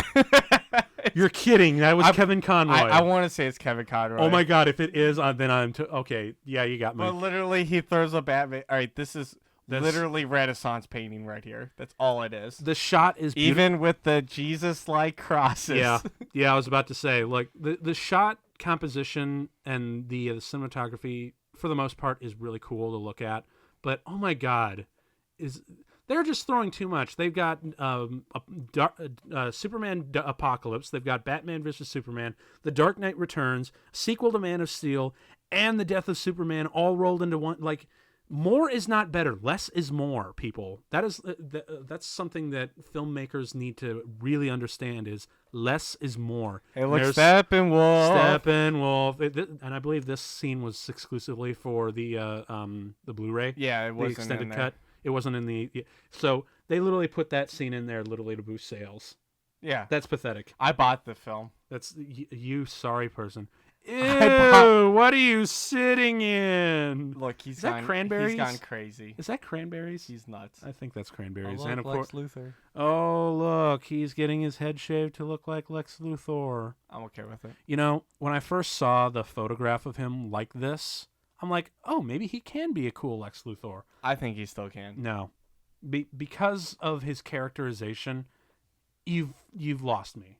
It's strictly because there's actually an animated direct-to-video animated movie called Superman Brainiac Attacks where they have all the characters from the Superman animated series come back.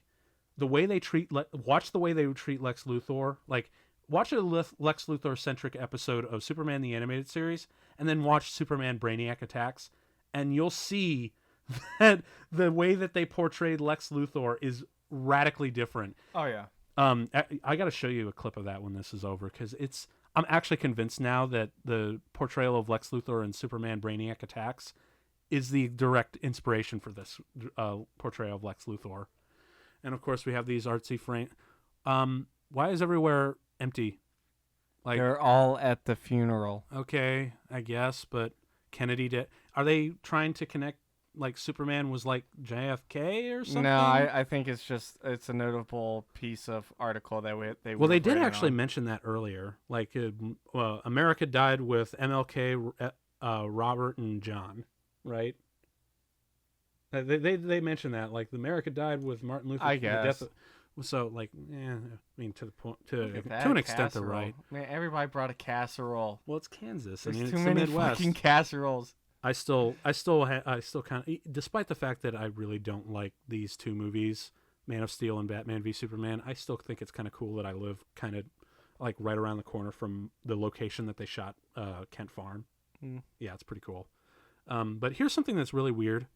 There's two funerals going on. One for Clark Kent, who supposedly died in the attacks and whatnot to cover up his identity. Which is the real one. Well, no, it's just that they have a body of Clark Kent here. What's at Superman's funeral? An empty casket? A closed empty casket, yes. That's dumb. Also, if the coroner was doing Clark Kent's autopsy or whatnot and getting it ready for the funeral and whatnot, wouldn't he have recognized the Kryptonian DNA or the Kryptonian biology? I want to say that Bruce Wayne probably had a hand in doing everything here. Because he's Batman. Also, this is such an insult to injury. This is like, oh, sorry, Lois. Oh, I'm sorry, even more. The fucking ring. This is dumb. Their relationship was never earned. They had 3 scenes throughout this entire 3-hour movie, and each scene lasted maybe 5 minutes. I'm fine with it. 15 minutes out of 3 hours, this is not earned. I feel like this episode could be called Batman versus Superman. Zach's fine with it. Because I think I've said I'm fine with it a million times. No, like I said, because Superman is so important, not just to me, but because of what he stands for to both comics and to the American culture, this is just insulting. Although I do like the fact that they have the the horse carriage thing, so exactly like it's from the Death of Superman. Oh yeah, it's real cool. Yeah, but this actually reminds me of one of the internet reviewers. Like, they were also comparing Batman v Superman to Civil War, and they were like, "Oh my God, these movies could not be more different." Because you came out of Civil War like it was a fucking 4th of July popcorn and fun time, and you come out of this and it's like, and you see people walking out of the theater of this and just like in a funeral march. Well, yeah, because it ends with a fucking funeral. Yeah. It's, and plus, Civil War should have ended with a funeral too. # Don Cheadle's character should have died. yeah, but honestly, like, to do a Death of Superman story is just dumb in its own right, because we all know he's coming back. We all know we're gonna see the reign of the Superman, or he's gonna come back, or the cast is gonna be missing. It's like, it's Superman. Like, we've seen this story before. Oh, and also there was another thing. When I rewatched this to kind of take notes on this movie before I saw the show, you know what's the biggest insult to the production design for here? They have the Death of Superman funeral march for the public, and none of these characters are wearing the armband. Like the iconic Superman armband that all the DC characters and everyone in the parade wore. Oh, yeah, I see what you're saying. Like, did you know, and when that comic came back in the 90s, you could actually get a special edition that came with the armband that you saw in the comic? I feel like They could have armbands are a little... No, they could have taken that physical armband that they gave away with the comic back in the 90s and just slapped it in there. Or at least but no, they didn't. Because Superman doesn't deserve his iconic armband. And I know I'm being a little nitpicky here, but the fact is this movie has had so many atrocities towards Superman that it doesn't deserve any leeway. Because I'm okay with some movies having look, movies have flaws by the definition. It's just a matter of whether or not the overall experience distracts you from those flaws or not. And of course, the expenses have been taken care of by an anonymous donor. Gee, I wonder who that could be. Bruce Wayne, everyone. I'm fine with that. Although I do, but yeah, it's just like, if you can distract me from all the flaws, then you've done your movie right. It knows what it is, and it's done. I'm allowed to forgive those things. But when you have all these things that don't distract me, then all the nitpicks just become that more venomous towards us geeky nitpickers, you know? True. And so, True. and Wonder Woman comes here, and we have, sorry you died and you can't marry me now. But I mean, they probably are. That's like a very realistic response. Well, and here's another thing that really bugs me. For 2 hours of this movie, Batman has been bred to hate Superman. He's like, well, I guess now we should unite. I failed him in life. Uh-huh. I won't fail him in death. Dude, he read a book and judged it by its cover, but then when he started reading the first couple pages, he realized he fucked up. Fine, but did you notice there's not even a line that says, I misjudged him? I made a mistake. I failed him in life. I won't fail him. That's awkward. That's awkward writing. No, it's not. That's awkward writing. It's creative. And also, that's another thing that I really don't like about this movie as well. Wonder Woman came to this world during World War I, and it pretty much ignored Stalin and Hitler, and everything else that went on. But as soon as Lex Luthor made that Ninja Turtle, she decides to suit up. So I want to say she's probably fought throughout the eras. Granted, Wonder Woman 1984. Yeah, 1984 hasn't come out yet, but I'm just anytime I watch. I'm assuming she probably fought in those other ones. We're just not going to see it. But anytime I watch Wonder Woman, I just think of it as a standalone thing. Because I feel like if they did World War II with Wonder Woman, it'd be kind of a little bit more like. No, actually, I was surprised that they didn't do that. But because I didn't know if they were. Well, the Great War was a more evil war. Well, it was a much grayer It's a war of attrition. It had a lot of sides to it. It was a more gray war. While World War II was, we gotta fight the Nazis. Yeah. And even then, it wasn't us fighting the Soviets. And she could be fighting the Soviets in 1984. Yeah, well, that's actually why I was like, wow, I can't believe they made World War I work so well. Because I immediately thought it would have worked better in World War II. But I'll be damned if they made that work. But again, that whole morning Superman thing where all the candles are lit, weren't those same people holding up signs like "Go home, alien! Fuck you! We hate you"? For which one? For that the previous shot where we saw Superman's memorial renewed and all those candles lit for all the people mourning. Like, weren't you people holding up signs to say "fucking go home"? This time he didn't destroy a whole city. He destroyed a derelict island. He still destroyed the city. That doesn't help. Forgive the sins. Although, actually, there's something that I missed that I wanted to mention. When those protesters were out in front of Congress, did you notice that some of them had mohawks and sunglasses? Yeah. I'm thinking that's actually a visual tribute to the mutants from Also, Dark Knight Returns. Oh, yeah, this shit where they bring in the fucking bad cop. the Bat Cop. And it's sort of like what they did in the Dark Knight. He brands the wall, not him. He doesn't deserve to die. Can we just call... You remember that scene in the interrogation room with Joker and Batman? Can we just call that the Bat Cop routine? Sure. Yeah. I want you to pay attention to return to the Bat brand. Cop.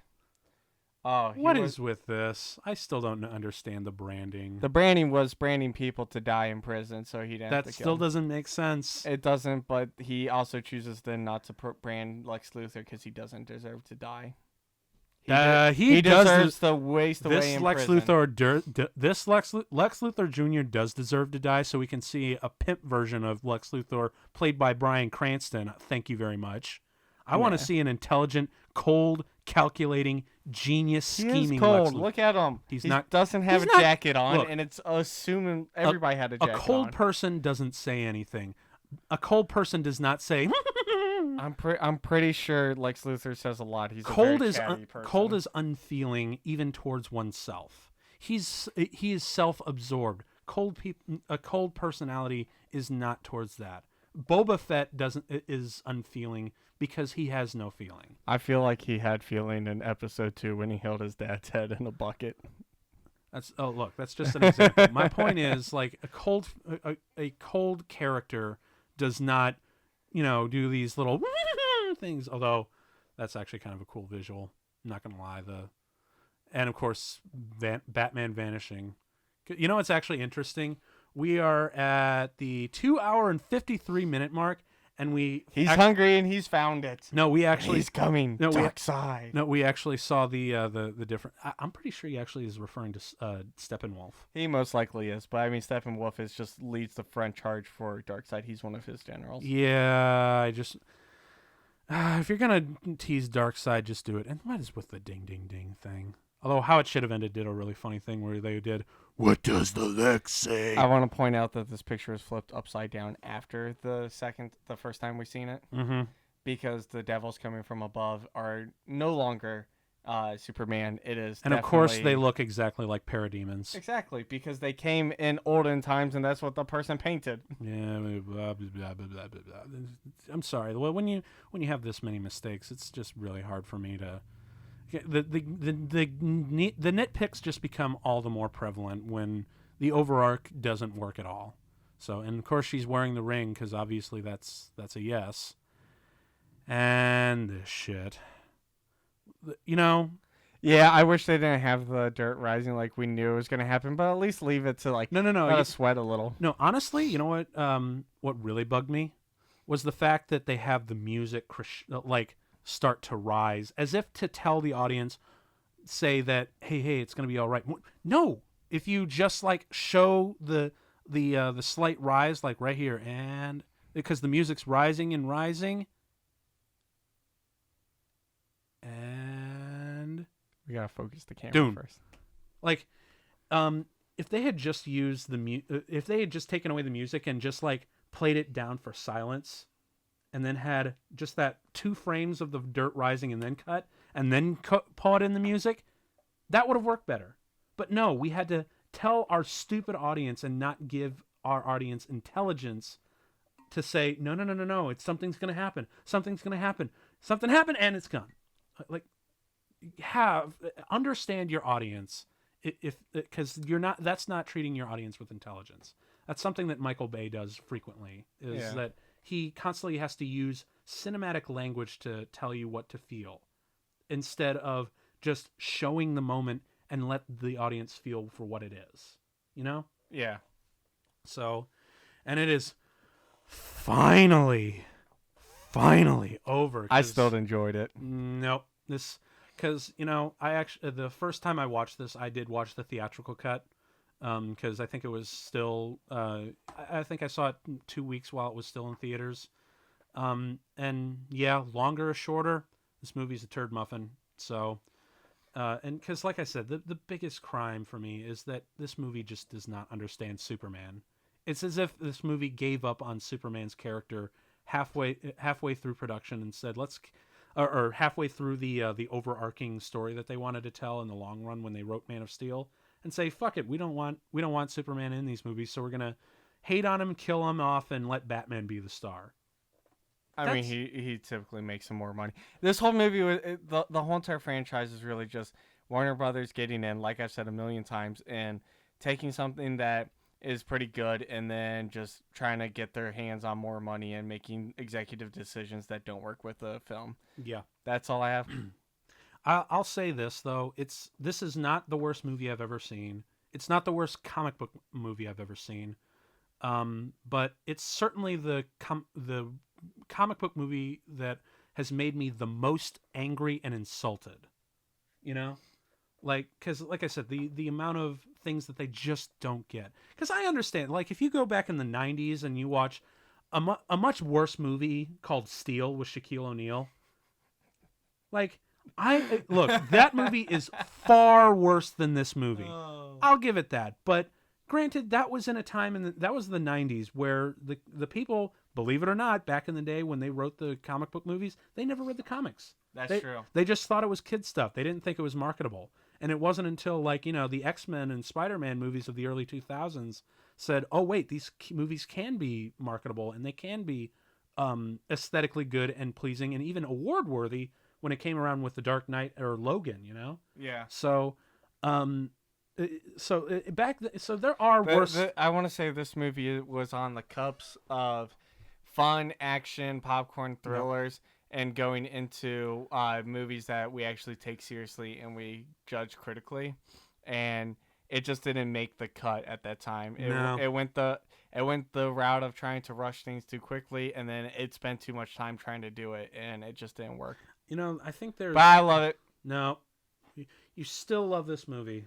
That just blows my mind. After all the things that I told you that I can prove to you that are dead wrong. We'll have to meet up again doing Avatar or something else. I'm actually totally up for like a rematch with Avatar because James Cameron's Avatar, even though I understand a lot of the criticism, but that'll be like another podcast. The extended cut made me want to cry. I'm okay with the extended cut with Avatar. I really like do those. The regular cut because the extended cut literally. Oh fuck no! Anything. You're doing the extended cut with me. I had to do the extended cut of Batman v Superman. You're gonna do the extended cut of Avatar with me. What is it that Bugs Bunny says? What's that? What's he usually say?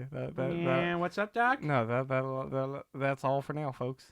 That's Porky Pig. You. Oh fuck that! You fucking idiot! What's Porky Pig say? Go fuck yourself, Zach. I don't think that's right at all. I just, it just hit me, and I can't believe it because we are now at the 3 hour and 2 mark into the credits. Yeah. I just realized why you like this movie so much. Why? Because Zack Snyder's name is the same as yours.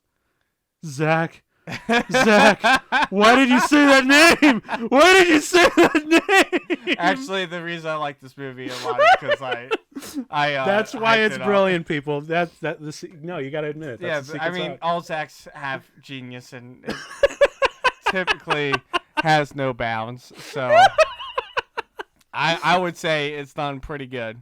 Nope. Sorry, because clearly I don't even blame Zack Snyder for how bad this movie is. I mean, to some degree, like his visual style gets in the way of himself, but for the most part, it's just the way the studio wanted to go. Yeah, pretty much. I don't blame him at all, and I especially don't blame him for Justice League because of the terrible tragedy to his daughter. Yeah, Justice League. There's a rough time going in his life. I want to say And I still want to see his cut because I feel like Joss Whedon came in. They did a bunch of reshoots. The whole entire there was direction of it changed. There was just too many cooks in the kitchen with Justice League, honestly. Yeah. But again, that's another podcast. I mean, but, granted, I still think Justice League is better than Batman versus Superman. I will give you that. It is better, but it's not by much. Right now in the list of DC comic movies, it goes Wonder Woman, Aquaman, Justice League. No, Wonder Woman, Aquaman, Man of Steel, Justice League, Batman versus Superman. This is not the best one. And then Suicide Squad. Suicide Squad's not even on the list. Suicide Squad's way at the bottom. That's a move. Now that is a piece of shit. Who knows? Maybe I'll go Wonder Woman, Shazam, Aquaman. Who knows? We'll see. But I don't know. Well, Wonder Woman has to be at the top for me because we've had dozens and dozens of Superman and Batman adaptations. We've had like 13 Superman games and like 50 Batman games, but we've never had a Wonder Woman video game. Yeah, I feel we've had for Wonder Woman has had a 2 TV shows and a standalone movie, and then Gal Gadot's movie. That's it. That's awful, actually. And we'll never have the Flash movie. It won't happen. Hey, we still got the WB. I love this. Filmed in Pure, Michigan. I just noticed that. And then so you were right about Michigan and Toronto. Yeah, I guess I was right. How about that? Don't a lot of things get shot in Toronto? No, you're thinking of Vancouver. Oh, that's fine. Vancouver is like that's the one that Hollywood jerks off the most, just because of all the crazy tax incentives and whatnot. And I'm pretty sure part of this is because you see, if there's any movie you've seen, like major studio movie you've seen in the last year or so, I guarantee you it's been shot in Vancouver, at least some of it. That's true. Now I forget, was there a after credits thing? I don't think for this one. Yeah, they at least said they were able to. Yeah, Cruel and Unusual Films for sure. It's a very appropriate title for your company There name. definitely was one for Justice League, but I don't think for this one there was. Yeah, there was, and I hated that too. Yep, it's over.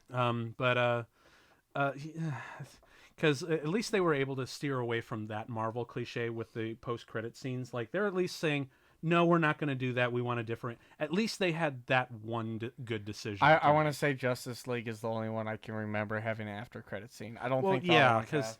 And that was dumb, too. Because I heard, oh, they recast Lex Luthor? Yay! They brought him back? Boo! That was dumb! Although I will admit, seeing Deathstroke the Terminator, even though, again, it's in a shitty movie, it's still kind of cool to see him there. Oh, I mean, everything's pretty cool. Well, like I said, a lot of the moments in this movie is amazing to look at, because there are good shit in Batman v Superman and in Justice League to some extent, but it doesn't land for me because none of it's earned. Yeah, they just needed more time and to do it over a couple They had films. 3 hours! They literally needed to just do... If they wanted to couple Marvel, all they needed to do was Man of Steel 1, then a Batman film, and then a Flash film, the Aquaman film, Wonder Woman film, and Cyborg doesn't really need his own film. I still say that Warner Brothers would have had a much better time if they had completely did not do a universe at all, and they just did a Superman trilogy. It's not even a good example of a good Justice League forming film, but you could have done Justice League War, and it would have been better. Yeah, no kidding. I don't know. Actually, Justice League War I really did not care for. It's bland. Well, they also chemically neutered my absolute all-time favorite supervillain anywhere, Darkseid. They turned him into a raging roid monster with nothing good to say. Yeah, that's why I said they could have done that, but with a different villain. They could have just gone that route, and it would have been okay. It would have been better. Also, I really hate what a douche Superman became and how ditzy, dumb Wonder Woman was. No, they gave her the Thor caveman theme. It worked in Wonder Woman, like in with Gal Gadot and Wonder Woman, but it didn't work there for me. Although what I did like in that movie was the chemistry between Batman and Green Lantern. Yeah, that was really cool. That was really good. I also like Shazam's chemistry with Cyborg. Yeah, that was good. That kind of like they're both just like teens hanging out, and that was kind of cool. But otherwise, yeah, I wasn't a fan of Justice League War. Yeah. So, but you still stand in your ground, huh? I like the film. I know there's things wrong about it, but I still like it. Well, at least you're able to admit that, because that's one thing that I'm glad that we can at least agree on, that even though you say that there are a lot of bad things in it, but you still enjoy it. I say that there are a lot of it's a bad movie with some good things in it. And that's really how it should be, because I really don't care for those internet critics or those bloggers that say there's absolutely nothing good about this, or this is the greatest movie of all time. It's better than Citizen Kane. What are you talking about? Except for Suicide Squad. Suicide Squad, there's nothing good about it. No, that's a piece of shit. It's a giant commercial for Hot Topic. But and Spencer's. Yeah, but that's what I'm really glad that we can at least say to ourselves that we're on both the spectrums where we're like, look, there are bad things in it, but it doesn't bother me, or there's so many bad things that I can't get behind it, but there are still good things that I enjoy. Yeah, I like Justice League, but yeah, the important thing is going into a movie.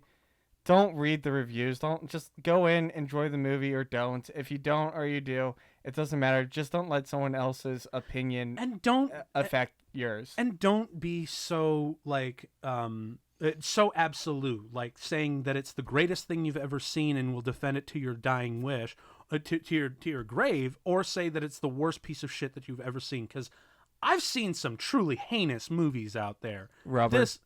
What's up? Rubber.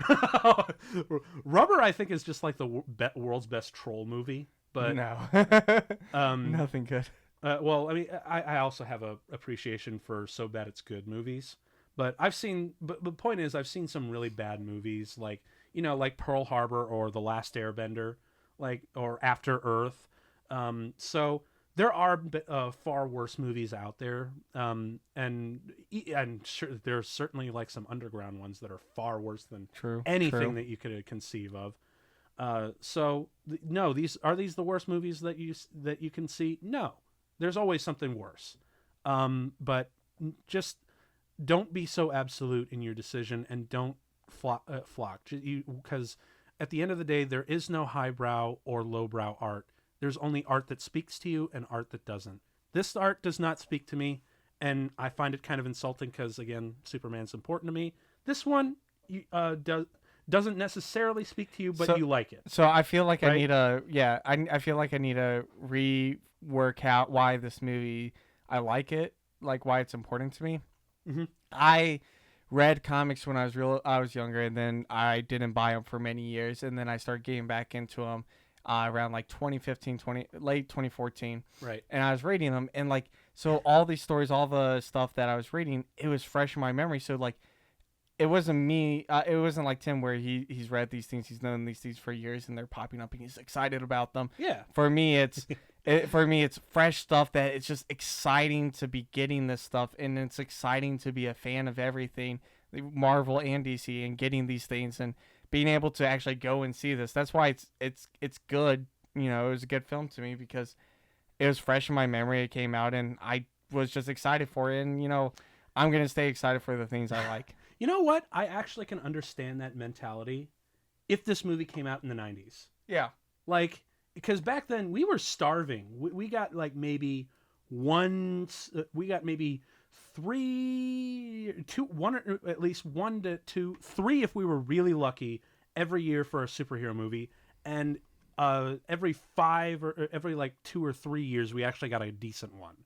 And every like 10 years, we got a great one. Oh, yeah. So we were starving for good. But now, these days, because we're so drenched in this stuff, like we're getting, 5, 6, sometimes even 7 superhero movies a year. Like, because there's so much more, that just, to me, says we can do better. Yeah. And so, if this movie came out in like the 90s, this probably would have been a lot better. I think if this movie came out during the Tobey Maguire Spider-Man movies, that would have been an interesting era to have them out. I'm thinking maybe like in 1999 or 2000. Maybe not like 2002, 2003, but in like 99 or 2000, like around the time The Matrix was hot. Sure. I could see this as actually being something really great then and not so great now. Yeah. But and I probably would have looked at it in nostalgia a bit.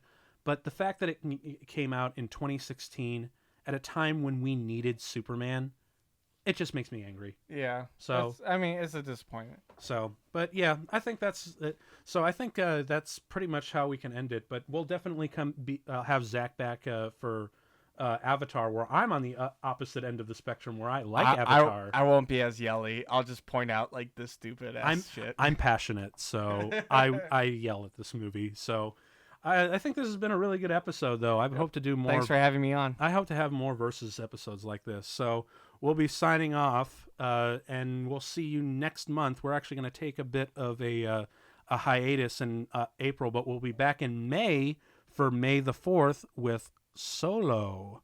It's going to be, yeah, we're going to actually tackle some of the Disney Star Wars movies for our May Star Wars month. So we'll see you then. Bye. Comtrack is hosted by Tim, Hannah, and me, Martha, and was originally created by Tim Leifheit.